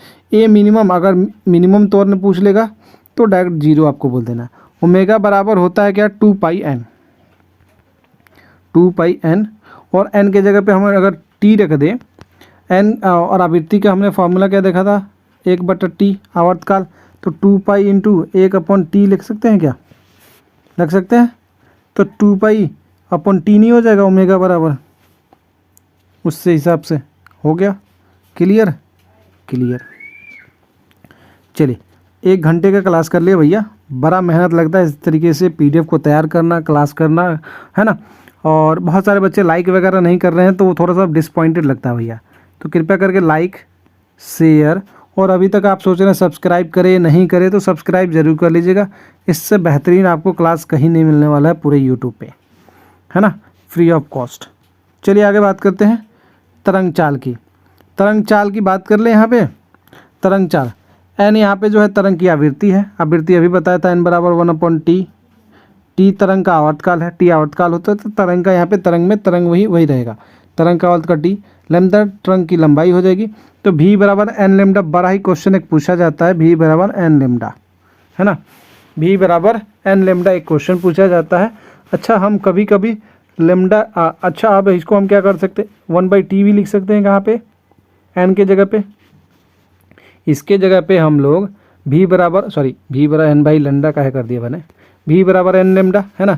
और भी के जगह पे, एन के जगह पे 1/t लिख सकते हैं, आवृत्ति का फॉर्मूला इंटू लेमडा, तो लेमडा बाई टी हो जाएगा भी बराबर, इससे ये बन जाएगा, है ना। अब बात कर लेते हैं यहाँ पे सी प्रकाश का वेग है, एच प्लांक नियतांक है ना। और उसके बाद प्लांक नियतांक का बड़ा ही फॉर्मूला, ये जो मान है ना प्लांक नियतांक वाला, ये बहुत पूछा जाता है। सी यहाँ पे प्रकाश का वेग है और एच प्लांक नियतांक है। और प्लांक नियतांक का मान जो होता है वो ध्यान रखिएगा 6.63 गुने 10 के 10⁻⁻34 जूल सेकेंड। ये क्या है भैया, जे एस क्या है भैया, जूल सेकेंड है। क्या है भैया, जूल सेकेंड है, ध्यान रखिएगा। ओके, यहाँ पे ये आवृत्ति है। ई बराबर, इसे हम भी का ही बोल देते हैं, है ना, हम भी इस तरीके से ताकि आपको याद रहे। ई बराबर एच वी, है ना। और ई यहाँ पे जो है, और जस्ट वेट, ई बराबर एच सी बाई लेमडा, आपने एक फॉर्मूला सुना होगा, तो ये यहीं से आता है ना। एच सी बाई लेमडा कहाँ से आएगा, यहीं से आएगा, वी से। कहाँ से आएगा, वी से आएगा। ओके, तो वी यहाँ पे क्या था, आवृत्ति था, तो आवृत्ति के लिए ले लिया हमने h c by lambda. Okay, तो ये डायरेक्ट आपको याद रखना है, ई बराबर एच वी और ई बराबर एच सी बाई लेमडा। आगे बात करते हैं, आगे हमारा जो है न्यूटन के अनुसार ध्वनि की चाल। न्यूटन के अनुसार ध्वनि की चाल जो है, न्यूटन ने जब समझाया ध्वनि की चाल को तो कुछ इस तरीके से बताया, है ना। आपने देखा होगा 332 मीटर प्रति सेकंड चाल आपने सुना होगा, है ना। और न्यूटन के अनुसार जो ध्वनि की चाल थी वो भी बराबर यहाँ पे p/d है ना। इसको ध्यान रखिएगा, p/d। ये आपसे क्वेश्चन पूछेगा नहीं, मैं बता रहा हूँ। लाप्लास के अनुसार ध्वनि की चाल ये वाला है, तो ध्यान रखिएगा। न्यूटन के अनुसार ध्वनि की चाल पूछेगा तो ये वाला फॉर्मूला यूज़ करेंगे। और लाप्लास के अनुसार, लाप्लास कौन था भैया, ये न्यूटन जी का चेला था। कौन था भैया, न्यूटन जी का चेला था लाप्लास। आपने इसका नाम बहुत कम ही सुना होगा, फॉर्मूला भी बहुत कम ही देखा होगा। मैं अब आपको बता दूं, लाप्लास के अनुसार ध्वनि की चाल, ऐसे ही ऐसे क्वेश्चन कभी बन जाते हैं तो आप लोग बोलते हैं भैया आईआईटी का क्वेश्चन पूछा था। कहाँ से क्वेश्चन पूछा था, तो आईआईटी जेई मेंस का क्वेश्चन पूछा था भैया। कोस्ट गार्ड में इतना हार्ड आ रहा है शिफ्ट, रोने लगते हैं। ये नहीं बोलते कि हम लोग तैयार ही होकर नहीं गए कोस्ट गार्ड के लायक, है ना। आते हैं भी, यहाँ पे ध्वनि का वेग टी तापमान है और उससे रिलेटेड यहाँ पे हम देख लेते हैं, ये आपका v1/v2 √T1/T2। इसको ध्यान रखना होगा आपको, ये आपका काम आएगा। ध्वनि का वेग और तापमान में जब पूछेगा तो यहाँ से आपको रिलेट करके ये फार्मूला बनेगा और वहाँ पे आप पुट कर पाएंगे क्वेश्चन को। ओके, चलिए अब बात करते हैं आगे डॉपलर प्रभाव का सूत्र। अच्छा, डॉपलर साहब ने बहुत काम किया है, आइए देख लेते हैं उनके काम के बारे में। डॉपलर प्रभाव का जो सूत्र है वो देखते हैं। जस्ट वेट बाबूजी, शेयर कर दीजिए क्लास बचवा जी। चलिए आते हैं डॉपलर प्रभाव का सूत्र। यहाँ पे देख सकते हैं ये जो है वो श्रोता द्वारा सुनी गई ध्वनि की आवृत्ति है, एन आवृत्ति के लिए इस्तेमाल कर रहे हैं, सुनी गई है ना। तो श्रोता द्वारा मतलब श्रोता कौन हो गया, जो आप सुन रहे हैं वो श्रोता बोलते हैं, सुनने वाले को श्रोता बोलते हैं। सुनी गई ध्वनि की आवृत्ति एन एस श्रोता द्वारा उत्पन्न की गई है ना, और जो उत्पन्न कर रहा है एन एस है ना, तो ये ध्यान रखिएगा। और भी ओ श्रोता का वेग हो गया, और भी एस श्रोता का वेग, और श्रोता का वेग कौन होगा, जट स्रोत का वेग। स्रोत बोले तो सोर्स, ये सोर्स का वेग, सोर्स जैसे हम बोल रहे हैं तो हमारा वेग जो है वो हो गया स्रोत का वेग, और आप सुन रहे हैं तो वो हो गया श्रोता का वेग, सुनने वाले का श्रोता का वेग और बोलने वाले का स्रोत का वेग। तो यहाँ पे हो गया श्रोता का वेग, उसका वेग और स्रोत का वेग, है ना। जैसे मान लीजिए ट्रेन यहाँ पे कहाँ पे काम करेगा भैया, जैसे ट्रेन मान लो प्लेटफॉर्म पे आ रही है, ये भैया है प्लेटफॉर्म, ये भैया प्लेटफॉर्म है छपरा जंक्शन, है ना।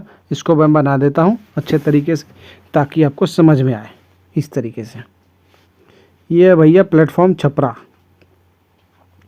और कौन कौन छपरा से है बता दीजिएगा। एक ट्रेन आ रही, आप यहाँ पे खड़े हैं, चुलबुल सिंह पांडे जी, है ना। ये जस्ट मैं इसको सही से बना ही दूँ, है ना। ये घुंघराले बाल, ये मान लो हमने बना दिया, है ना। ये यहाँ पे खड़े हैं, ट्रेन भैया इधर से चल रही है ना, ट्रेन इधर से चल रही है, तो ये क्या हो गया, स्रोत हो गया, ये स्रोत हो गया, यहाँ से चल रही है और सीटी मारते चल रही है। क्या मारते चल रही है, सीटी मारते चल रही है, सीटी मारते चल रही है, स्रोत का वेग। और यहाँ से ये भैया, ये भौजी जो भी बोल रहे हैं बोल लीजिए, ये इधर से चल रही हैं, इधर की ओर चल रही हैं, तो इसका वेग है, इसका वेग है।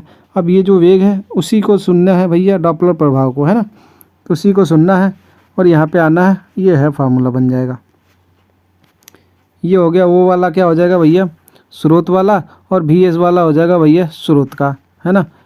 भी ओ हो जाएगा क्या चीज़ का, तो जब इसको कैसे याद रखेंगे, तो एन ओ तो ऊपर रहेगा, भी प्लस माइनस भी ओ, और एन एस नीचे रहेगा, तो भी प्लस माइनस भी एस, एन एस के नीचे भी एस, एन ओ के नीचे भी ओ, ये बराबर में रहेगा चिन्ह, तो इसको ध्यान रखिएगा, है ना।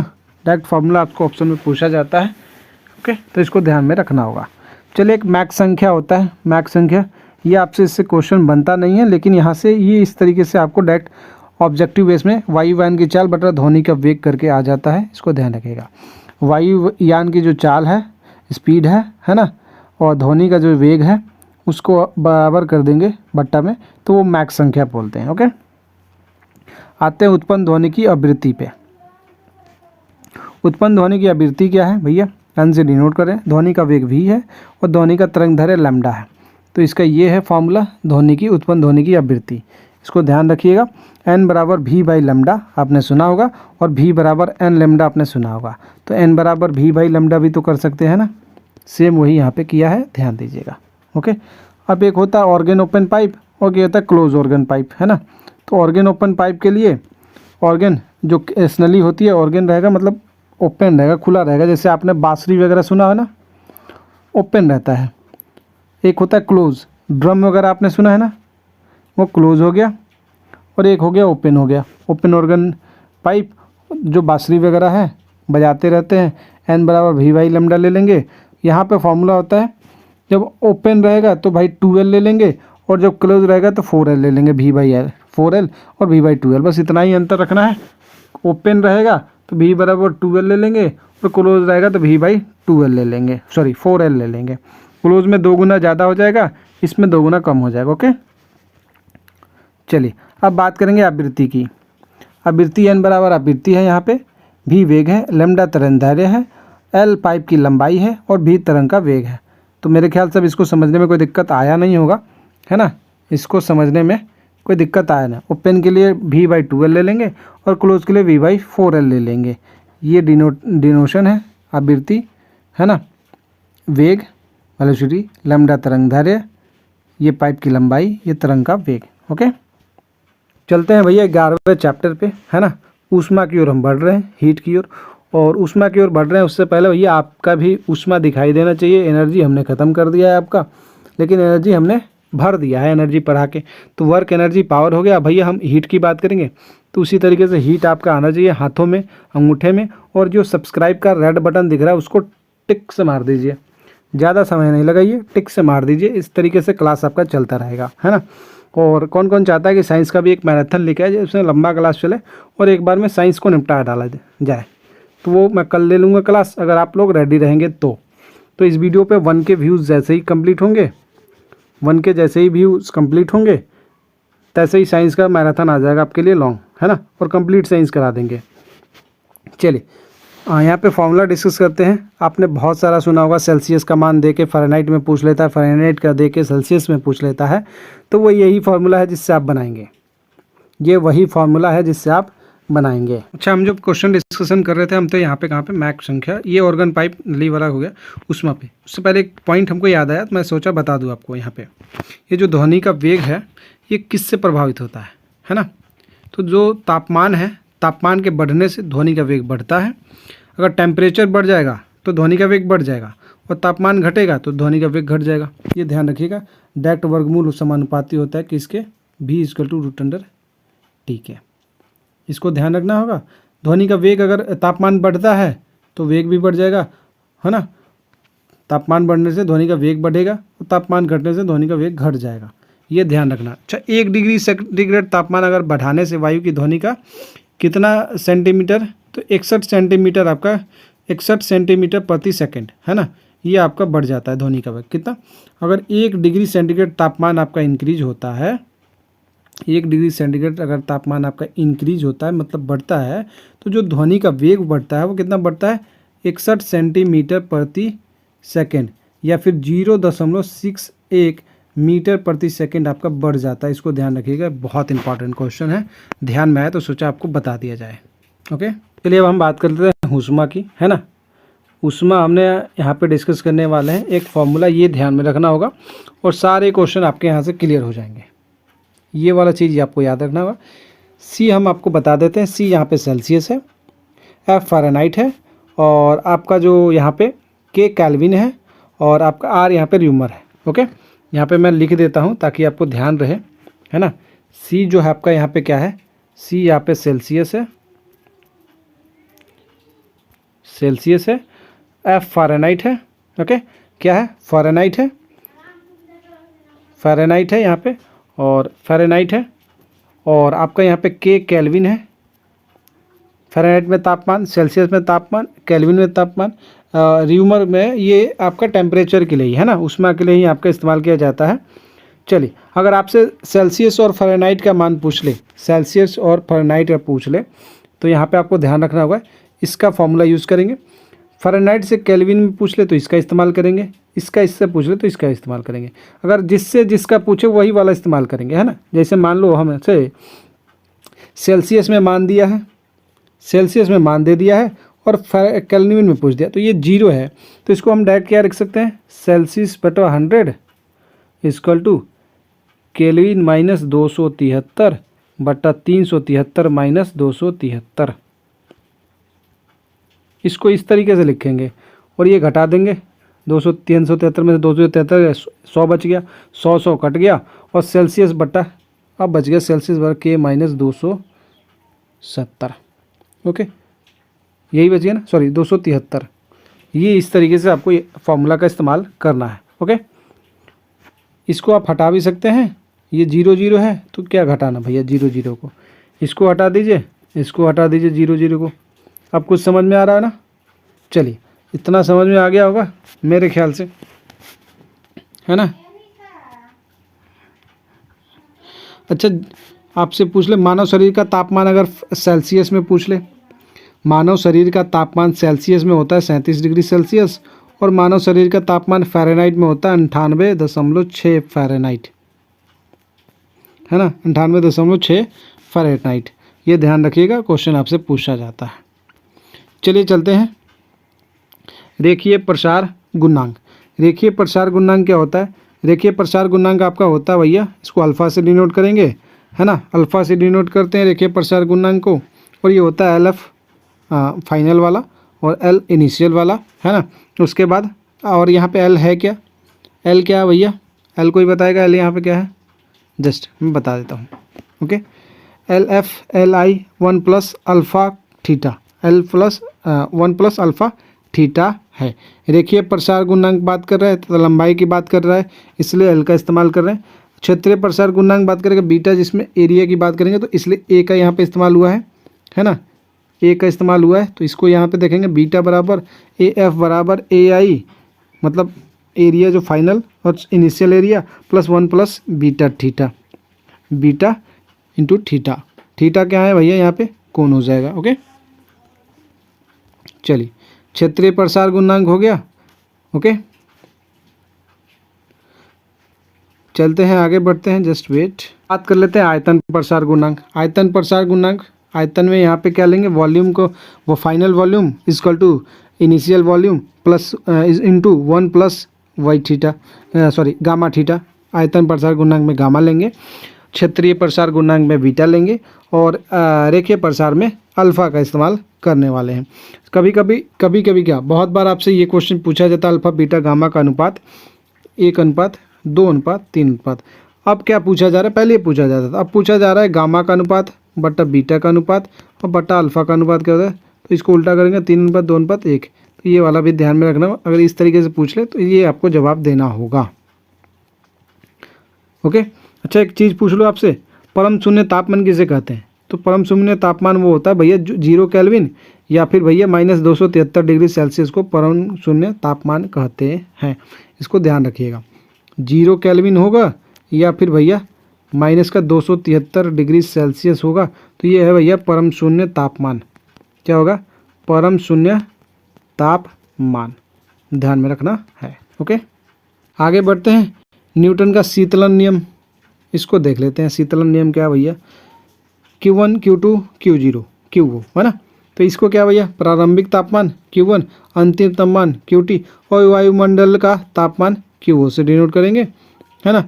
और T समय है, K नियतांक कांस्टेंट है। ओके, चलिए Q1 माइनस Q2 बट्टा T, Q1 माइनस Q2 मतलब Q1 क्या है, Q1 क्या भैया, प्रारंभिक तापमान माइनस अंतिम तापमान बट्टा T equal to K constant, Q1 plus Q2 बट्टा 2 माइनस का Q ये वाला 0। ओके, तो ये आपको ध्यान में रखना होगा, ये न्यूटन का शीतलन नियम है ना, शीतलन नियम है उस न्यूटन का। अब आते हैं ऊष्मागतिकी का प्रथम नियम। ऊष्मागतिकी का प्रथम नियम, यहाँ से क्वेश्चन बनते हैं, बहुत बार बनते हैं, है ना।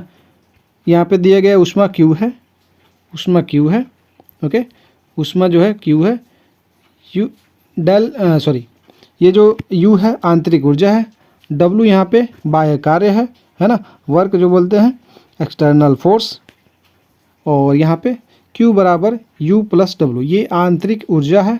इस तरीके से जो डिनोट किया गया है, ये थोड़ा सा हाईलाइटेड वर्ड में रहेगा, है ना। और ये U प्लस W, मैथ वगैरह पढ़ेंगे तो इसको आप लोग, है ना, त्रिभुज डिनोट करते हैं, क्षेत्रफल त्रिभुज का।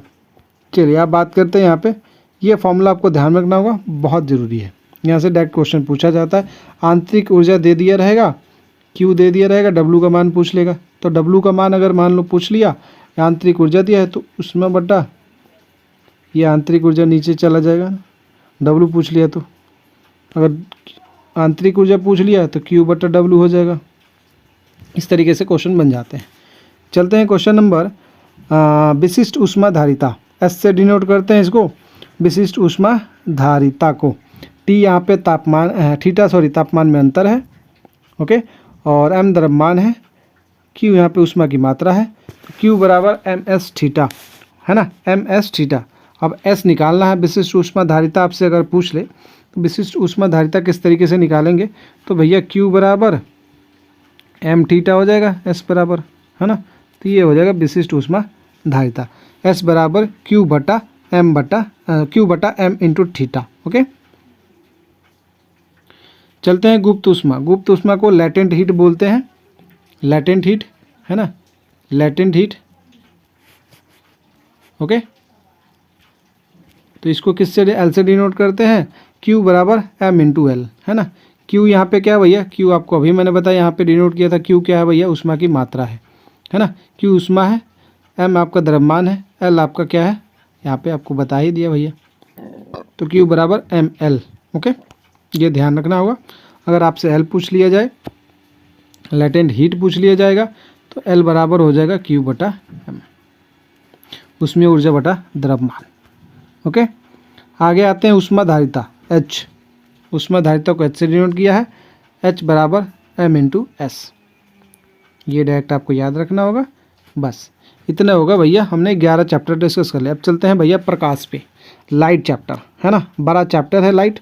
थोड़ा सा समय देंगे इस पर और बढ़िया से अच्छे से डिस्कशन करते चलेंगे भैया। अगर इसका फॉर्मूला का अगर PDF आप चाहते हैं तो कैसे मिलेगा मैं बता दूंगा लास्ट में, आप लोग वीडियो देखते रहिएगा, है ना। और बाकी मैं बता दूं, अगर फिजिक्स का कंप्लीट कॉन्सेप्ट आप लेना चाहते हैं तो ये मात्र अभी आपको 150 में ना कंप्लीट PDF मिल रहा है। 150 बोले तो मतलब कि फिजिक्स का आपको मात्र 50 रुपये मिल रहा है, वो मैं डिस्कस करूँगा, जस्ट वेट। ओके, ये देखिए, ये जो फार्मूला बुक है ये आपको 25 रुपये का मिल रहा है, मात्र 25 रुपये का। सिंगल आप लेना चाहें तो 25 रुपये का आप ये कंप्लीट फार्मूला बुक जो अभी हम पढ़ा रहे हैं आपको वो मिल जाएगा आपका। फिजिक्स कॉन्सेप्ट 50 रुपये का है, चेक किया टॉपिक वाइज, और साइंस PYQ ये आपको, अगर आप इस क्लास से ही आप नोट करना चाहें तो नोट कर लीजिए, स्क्रीनशॉट लेना चाहे स्क्रीनशॉट ले लीजिए। अदरवाइज़ आप क्या करिए, 25 रुपये इन्वेस्ट कीजिए, कंप्लीट फार्मूला बुक आपको मिल जाएगा। फिजिक्स कॉन्सेप्ट है 50 रुपये का, फिजिक्स फार्मूला बुक 25 रुपये का, GK टॉपिक वाइज 50, साइंस 50। मैं आपको कौन कौन सा रिकमेंड करूँगा, रिकमेंड आपको मैं साइंस वाला करूँगा, साइंस वाला ले लीजिएगा, फार्मूला बुक ले लीजिएगा, GK टॉपिक वाइज ले लीजिए। ये फिजिक्स भैया अगर नहीं पढ़ा है तो मत लीजिएगा, रिवीजन करना है तो ले लीजिएगा, अगर नहीं पढ़ा है तो मत लीजिएगा आप, क्योंकि एग्जाम 4-5 दिन में नहीं पढ़ सकते। फार्मूला बुक रिवीजन कर सकते हैं, GK वाला रिवीजन कर सकते हैं, साइंस वाला रिवीजन कर सकते हैं। तो ये 3 ले सकते हैं, 50, 50, 100, 125 रुपये का ऐप ले सकते हैं, है ना। एक और इससे अच्छा ऑफर दूंगा, 150 रुपये आप पेमेंट करिएगा, ये सारा का सारा PDF आपको मिल जाएगा। 50, 25, 50, 50, 25, 25, 25, 100 रुपये का ये हो गया, और ये हो गया भैया 175। ये 270 का 5 PDF रुपये का, ये मात्र 150 रुपये पेड करके आप ले सकते हैं। और ये ऑफ़र है मात्र 100 बच्चों के लिए। 100 बच्चे कंप्लीट हो चुके थे, फिर से बहुत सारे बच्चों ने बोला कि ऑफ़र चलाइए, तो इसको ही, इसी ऑफ़र को मैंने वैलिड कर दिया एग्ज़ाम तक। ओके है, तो इस नंबर पे आपको मैसेज कर देना है 7563830145 पे। ओके, जस्ट तुरंत मैसेज कीजिए। आ जाते हैं क्लास में, प्रकाश चैप्टर लाइट, दर्पण सूत्र से स्टार्ट करेंगे। दर्पण सूत्र से ही आपके क्वेश्चन यहाँ पे बनते हैं। दर्पण सूत्र की बात करें, U यहाँ पे जो होगा है ना, स्मॉल u वस्तु दूरी होगा, V आपका प्रतिबिंब दूरी होगा, U आपका वस्तु दूरी, V प्रतिबिंब दूरी, और F यहाँ पे फोकस दूरी। ये तीनों ही दूरियाँ हैं, है ना, प्रतिबिंब दूरी, वस्तु दूरी और आपका फोकस दूरी, तीनों ध्यान रखना होगा तभी जाके। और ये लेंस का सूत्र है, दर्पण सूत्र है 1/V + 1/U और बराबर 1/F। यहाँ से क्वेश्चन भर भर के पूछते जाते हैं, बच्चे का फॉर्मूला ही कंफ्यूज हो जाते हैं, कहाँ माइनस कहाँ प्लस, है ना, कंफ्यूज हो जाते हैं, है ना। तो ये दर्पण सूत्र है, इसको ध्यान में रखना होगा, इम्पॉर्टेंट है। ओके, दर्पण सूत्र। चलते हैं फोकस दूरी। फोकस दूरी का फॉर्मूला होता है R/2, वक्रता त्रिज्या अपॉन 2 होता है, रेडियस अपॉन 2 होता है, तो इसको ध्यान में रखना होगा, वक्रता त्रिज्या अपॉन 2 फोकस दूरी का ये फॉर्मूला है।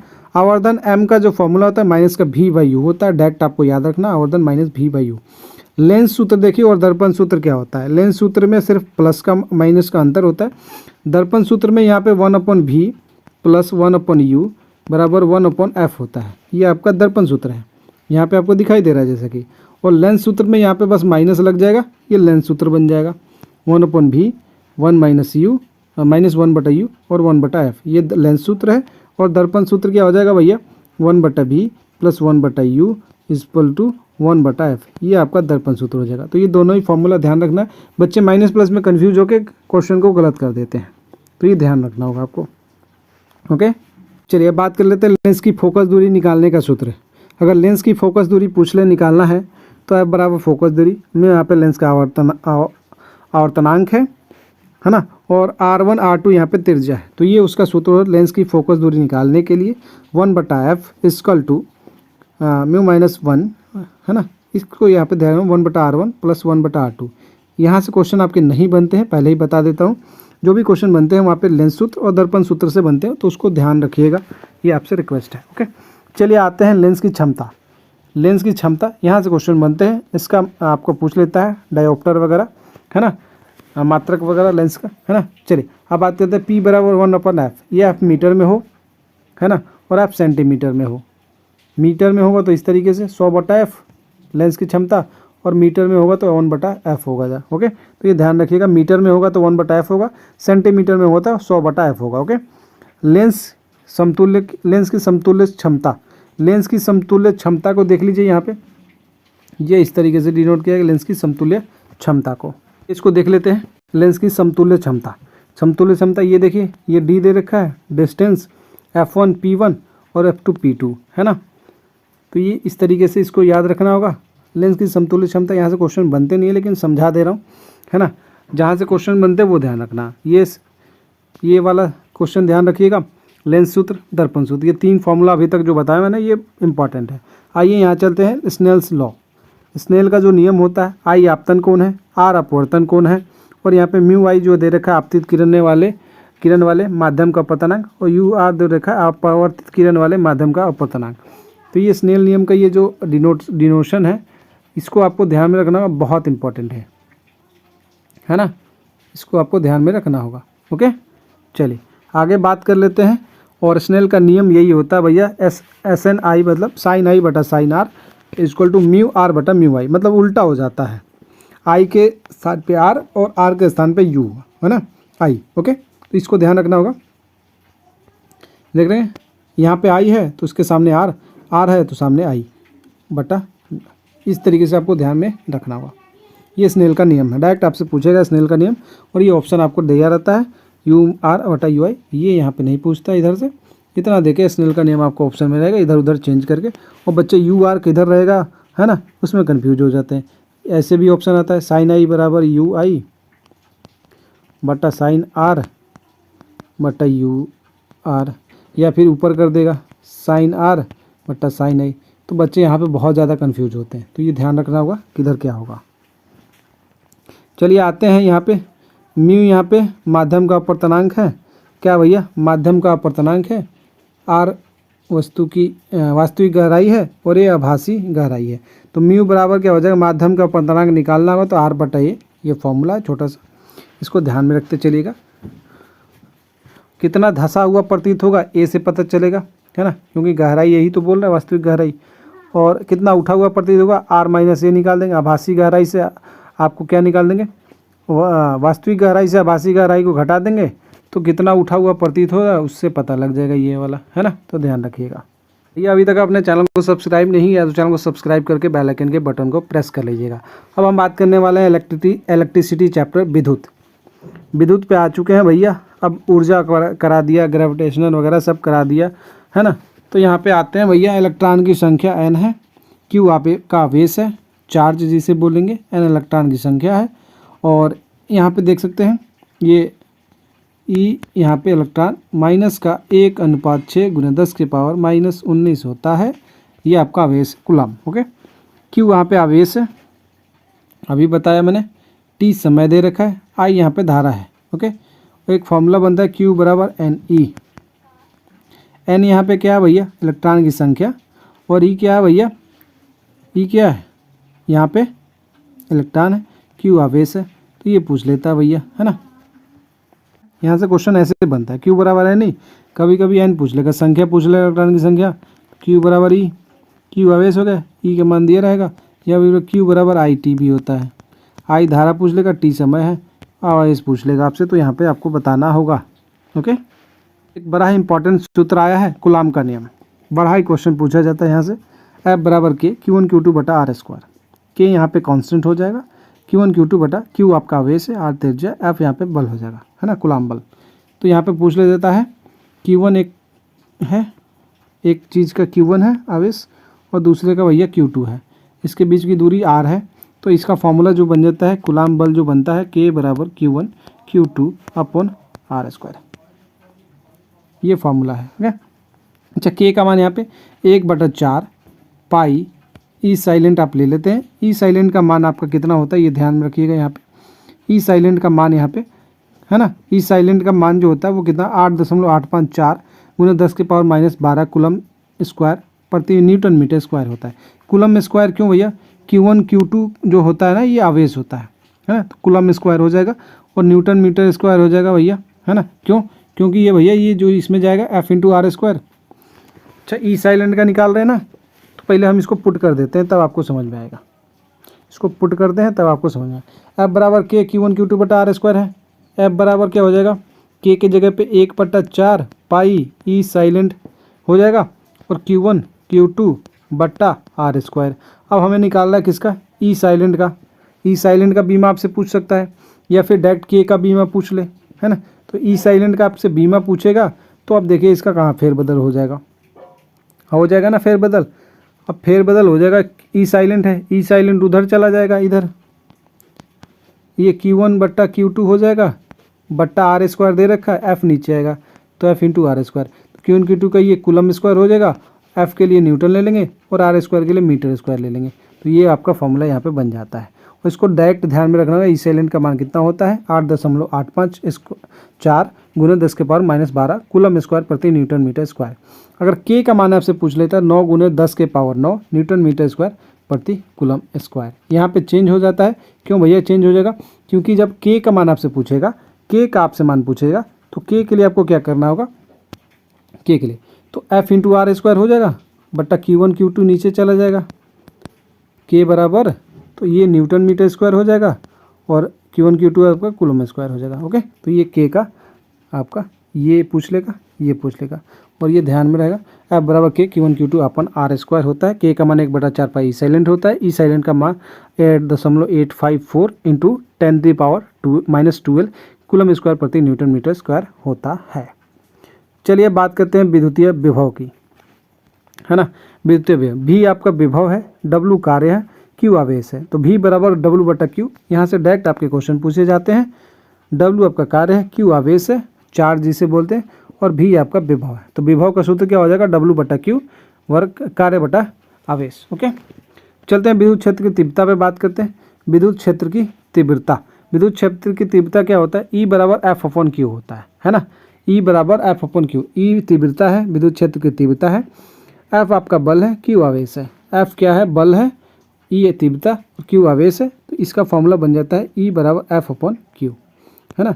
E = F/Q, ध्यान में रखना होगा विद्युत क्षेत्र की तीव्रता का फॉर्मूला। इससे आपका क्या बन जाएगा, इससे आपका वो भी बन जाएगा, क्या बन जाएगा भैया, आप इससे डायमेंशन वगैरह भी निकाल सकते हैं, इसका पूछ सकता है तो आराम से फॉर्मूला याद रहेगा, निकाल देंगे। F का बल न्यूटन हो जाएगा, Q का आवेश हो जाता है ना।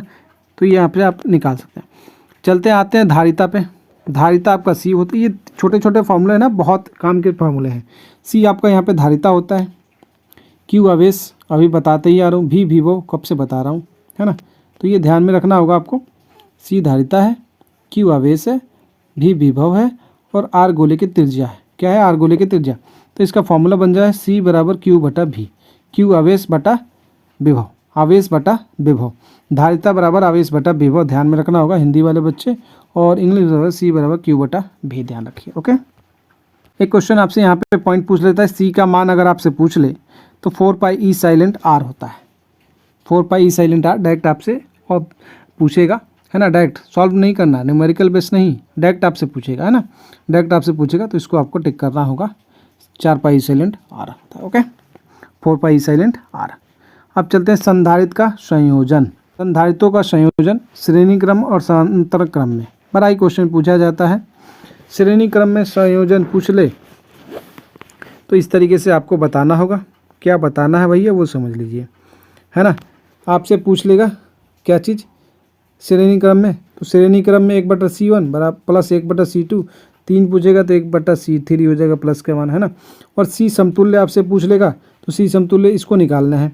इसको कैसे निकालेंगे, इसको देखिए निकाल रहे हैं, है ना। तो ये C1 C2 आपका नीचे हो जाएगा, C1 C2 ऊपर आपका जाएगा, C1 C2 हो जाएगा ऊपर भी, C1 + C2 हो जाएगा और ये हो जाएगा 1/C समतुल्य है। जब C समतुल्य ऊपर लेके जाएंगे तो ये ऊपर चला जाएगा और ये वाला नीचे चला जाएगा। तो यहाँ पे ये वही फॉर्मूला बन रहा है श्रेणी क्रम में। ध्यान रखना, संधारित्र का संयोजन श्रेणी क्रम में, यही आपका समांतर क्रम में होगा तो समतुल्य C1 + C2 डायरेक्ट आप जोड़ देंगे।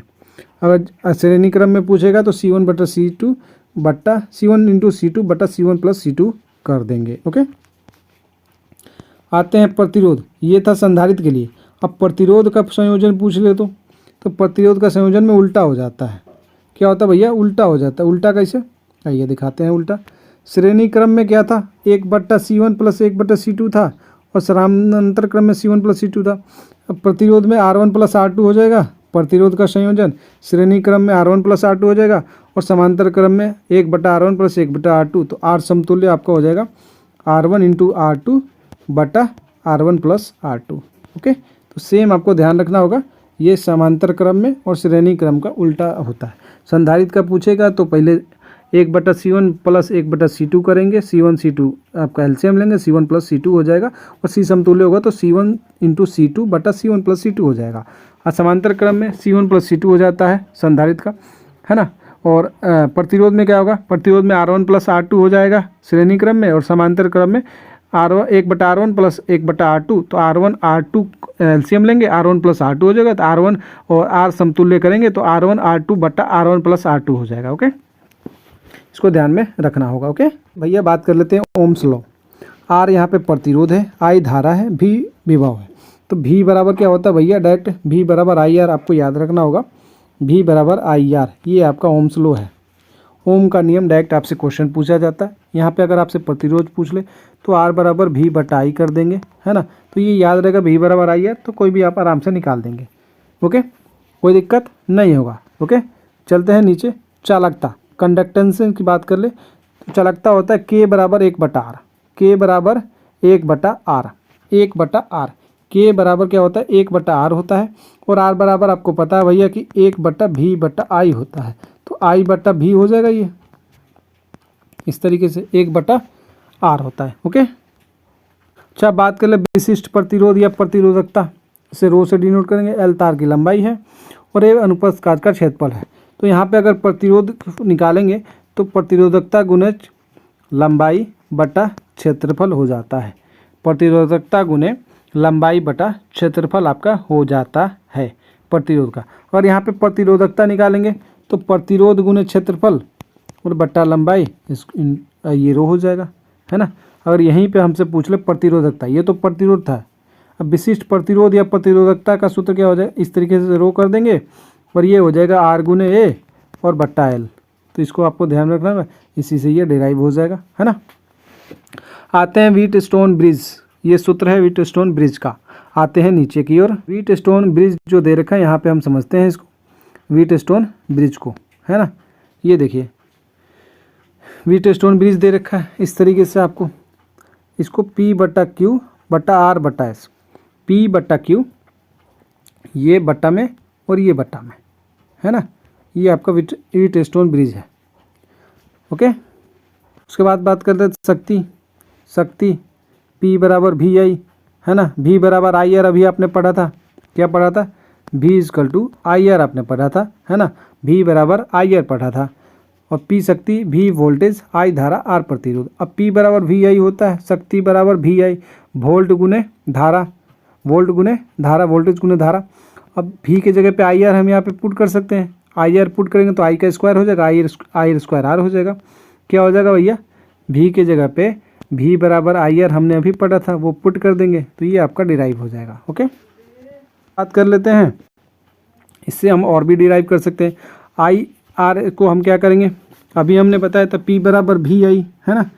P बराबर VI और V बराबर IR होता है।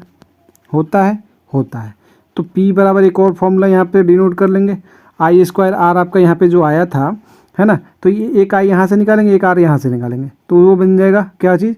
तो इसको क्या करेंगे? एक R से गुना कर देंगे, एक R से बटा कर देंगे, है ना। तो ये R² हो जाएगा, I² R² बटा R। और P बराबर VI होता है, आपको पता है V बराबर IR होता है। तो P के जगह पे क्या लिख देंगे? V² लिख देंगे, I² R² के जगह पे और बट्टा R कर देंगे। तो यहाँ से ये डिराइव हो जाएगा। ओके, चलिए आगे बढ़ते हैं।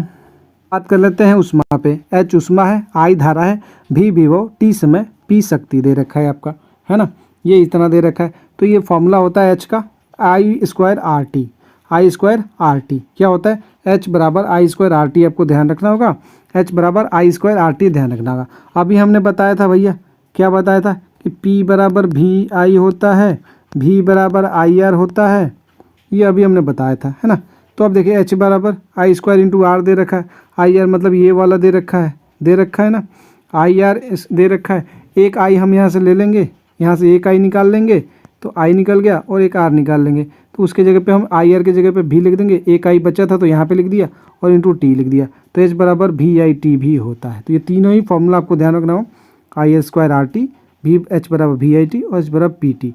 पी टी कैसे हो जाएगा भैया, एच बराबर वी आई टी जो हो रहा है तो आई टी हो रहा है, तो पी बराबर वी आई हमने अभी बोला था होता है, वी बराबर आई आर होता है, उसी से डिराइव हो रहा है। तो एच बराबर वी बटा इंटू आई टी दे रखा है, तो वी आई की जगह पे पी लिख देंगे और टी के टी हो जाएगा, तो एच बराबर पी टी हो जाएगा ये वाला। ओके, उसके बाद जो हमारा फॉर्मूला बच रहा है एक, इस तरीके से इसको डिराइव कर सकते हैं। एच बराबर कैसे डिराइव कर सकते हैं, तो वी स्क्वायर बटा आर इंटू टी कर सकते हैं। ये डिराइव कैसे हुआ, अभी हमने बोला पी बराबर वी आई, वी बराबर आई आर, इसी से तो सारा डिराइव हो रहा है ना, इसी से तो डिराइव हो रहा है, और किससे थोड़ी डिराइव हो रहा है, इसी से तो डिराइव हो रहा है। बहुत सारे बच्चे इसको कंफ्यूज होंगे कि ये कैसे आ गया भैया, तो अभी मैंने बताया था पी बराबर वी आई और वी बराबर आई आर, है ना। इस फॉर्मूला को हम यहाँ देखते हैं, एच बराबर पी और इंटू टी दे रखा है, तो पी बराबर वी आई ले सकते हैं, ये हमारा फॉर्मूला होता है, इंटू टी दे रखा है। पी बराबर क्या लिख सकते हैं, वी आई और इंटू टी होगा, है ना। पी बराबर वी आई होता है, टी आपको ऑलरेडी दे रखा है, ये हो गया। अब आई की जगह यहाँ पे देखिए आई बराबर वी बटा आर लिख सकते हैं क्या, वी बराबर आई आर, तो वी आई बराबर वी बटा आर लिख सकते हैं, तो वी के भी लिख देंगे, आई के जगह पे क्या लिख देंगे, वी बटा आर लिख देंगे, इंटू टी कर देंगे। अब वी इंटू वी स्क्वायर हो जाएगा और बटा आर एस हो जाएगा इंटू टी, वही तो फॉर्मूला यहाँ पे डिराइव हुआ है ना। क्लियर हो गया ना किस तरीके से डिराइव हुआ। तो ये एच के ये सारे जो फॉर्मूले हैं ना, ये बहुत इंपॉर्टेंट है। H equal to I square T, H बराबर वी आई टी, एच बराबर पी टी, एच बराबर V into V square upon R into T, ये सारे के सारे फॉर्मूला आपको याद रखना, बहुत वीवीआईपी है, बहुत ज़्यादा। आगे हम चलते हैं, विद्युत धारा का चुंबकीय प्रभाव, एफ बराबर बिल साइन थीटा जो फॉर्मूला होता है, इसको ध्यान रखना होगा। चालक पर लगने वाला बल एफ है, आई आपका यहाँ पे धारा दे रखा है, ओके, आई यहाँ पे क्या दे रखा है, धारा दे रखा है, एफ चालक पर लगने वाला बल, आई धारा, एल चालक की लंबाई, बी चुंबकीय क्षेत्र है, और यहाँ पे थीटा एंड जो दे रखा है बी और आई के बीच का कोण है। बी आई कोण क्या क्या है, बी चुंबकीय क्षेत्र है ना। तो चुंबकीय क्षेत्र का यहाँ से फॉर्मूला निकल जाता है, चुंबकीय क्षेत्र का क्या निकल जाएगा फॉर्मूला, यहाँ पे जो बी चुंबकीय क्षेत्र है, तो इसको डायरेक्ट हम याद करते हैं, चुंबकीय प्रभाव एफ बराबर बिल साइन, लगने वाला जो बल है, चालक पर लगने वाला जो बल है वो होता है F BIL sine theta, F equal to BIL sine theta. और बी का यहाँ पे मान निकालेंगे तो बी बराबर क्या हो जाएगा, तो बी बराबर हो जाएगा एफ बट्टा आई एल, है ना, एफ बट्टा आई एल हो जाएगा, आई एल साइन थीटा, यही तो होगा ना। बी का मान I L sine theta F बराबर हो जाएगा, बी बराबर एफ बटा आई एल साइन थीटा, ये आपका जाएगा चुंबकीय क्षेत्र का मान। ओके, तो इसको ध्यान रखना होगा। ओके, चलते हैं आगे। ट्रांसफार्मर अनुपात एन पी दे रखा है, प्राथमिक है ना, प्राथमिक कुंडली में फेरों की संख्या एन पी, और एन एस दे द्वितीय सेकेंडरी, ये प्राइमरी, पी से प्राइमरी आपका दे रखा है, यहाँ पे पी से प्राइमरी डिनोट कर रखा है तो प्राथमिक हो जाएगा, और एस से सेकेंडरी डिनोट कर रखा है तो द्वितीयक हो जाएगा। तो एन पी प्राथमिक कुंडली में फेरों की संख्या और एन एस द्वितीयक कुंडली में फेरों की संख्या। वी पी सेम उसी तरीके से प्राथमिक वोल्टेज और ये द्वितीयक का वोल्टेज, सेम उसी तरीके प्राथमिक की धारा, और यहाँ पे एस जो आई एस जो है द्वितीयक की धारा, आई धारा है, वी वोल्टेज है, और एन आपका क्या दे रखा है, कुंडली में फेरों की संख्या है। ओके, सेम उसी तरीके से ये फॉर्मूला डिनोट होता है, एन एस बटा एन पी, वी एस बटा वी पी, आई पी बटा आई एस, है ना। तो इसको ध्यान रखना होगा, ये फॉर्मूला है। एन आपका कुंडली में फेरों की संख्या है, वी आपका वोल्टेज है, आई आपका विद्युत धारा है। ओके, और पी आपका प्राइमरी, एस आपका सेकेंडरी होता है ना। तो ध्यान रखना होगा। चलते हैं प्रतिवर्ती धारा का समीकरण, प्रतिवर्ती धारा का समीकरण पे चलते हैं, और प्रतिवर्ती धारा का समीकरण हमारा क्या दे रखा है वो समझ लेते हैं। प्रतिवर्ती धारा का समीकरण में आई नॉट धारा का शिखर मान है, और वी जीरो जो है वोल्टेज का शिखर मान है, तो ओमेगा कोणीय आवृत्ति है। आई आपसे पूछ ले तो आई नॉट पढ़ते हैं इसको, I nought sine omega T, I nought sine omega T, है ना। और वी आपसे पूछ ले तो V nought sine omega T. I इसके लिए आई नॉट, वी के लिए वी नॉट। ओके, ये वेग और ये धारा के लिए। ओके, तो इतना है ये फॉर्मूला, ये कंप्लीट फार्मूला हमने डिस्कस कर लिया। बाकी ये फिजिक्स का कॉन्सेप्ट किंग 20 प्रैक्टिस सेट ये 150 रुपये का ये ही चल रहा था, लेकिन अभी क्या हो रहा है ना 150 में ना ये सारा ही PDF आपको मिल रहा है। जब वो अभी बताया ना साइंस का, GK का, फिजिक्स का फार्मूला बुक, GK का ये आपका 100 रुपये का बिक रहा था, इसको हमने कर दिया 50 रुपये का। अगर एक साथ लेते हैं, साइंस 50 रुपये कर दिया, 150 का था, है ना। तो ये सारा PDF आपको कितना में मिल रहा है, मात्र 150 में कंप्लीट PDF फार्मूला बुक भी साथ में इंक्लूड हो जाएगा। तो जिसको भी लेना भैया फार्मूला बुक के साथ आपको मिल जाएगा मात्र 150 में। आपको क्या करना होगा, इस नंबर पे हमें मैसेज करना होगा 7563830145। इस पे आपको मैसेज करके PDF बाई कर लेना है। ये वैलिड रहेगा आपको एग्ज़ाम तक, है ना, ऑफ़र। और हो सकता है आज ही 100 बच्चे पूरे हो जाए, तो वो भैया वो आपका फिर मिस हो जाएगा। तो जल्द से जल्द बाई कर लीजिएगा। मिलते हैं एक नए वीडियो में। अभी तक आपने चैनल को सब्सक्राइब नहीं किया, सोच रहे हैं करें नहीं करें, तो भैया आपकी मर्ज़ी है, कर लीजिएगा तो ज़्यादा बेहतर रहेगा आपके लिए। सिलेक्शन लेना और भी आसान हो जाएगा। ओके, वीडियो को लाइक शेयर सब्सक्राइब कर दीजिएगा, चैनल को ज़्यादा से ज़्यादा शेयर चाहिए मुझे इस वीडियो को। ओके, और जैसे ही 1K कंप्लीट होगा व्यू, साइंस का मैराथन कल लेके आ जाएंगे, हाजिर हो जाएंगे आपके लिए। तो आपका सपोर्ट कितना आता है देखते हैं। बाकी वीडियो को लाइक शेयर कर दीजिए। हाँ, और कोई बुक वगैरह लेना परचेज करना चाहता है तो 2 बुक मैंने यहाँ पे आपको टैग कर रखा है, डिस्क्रिप्शन में आपको मिल जाएगा, वहाँ से आप बाय कर सकते हैं। मिलते हैं एक नए वीडियो में, तब तक के लिए बाय, जय हिंद, वंदे मातरम। और ऐसे आप लोग पढ़ते रहिए, हंसते रहिए, मुस्कुराते रहिए और परमजीत क्लासेस यूट्यूब चैनल देखते रहिए। कॉपी है लेकिन बेहतर है। ओके।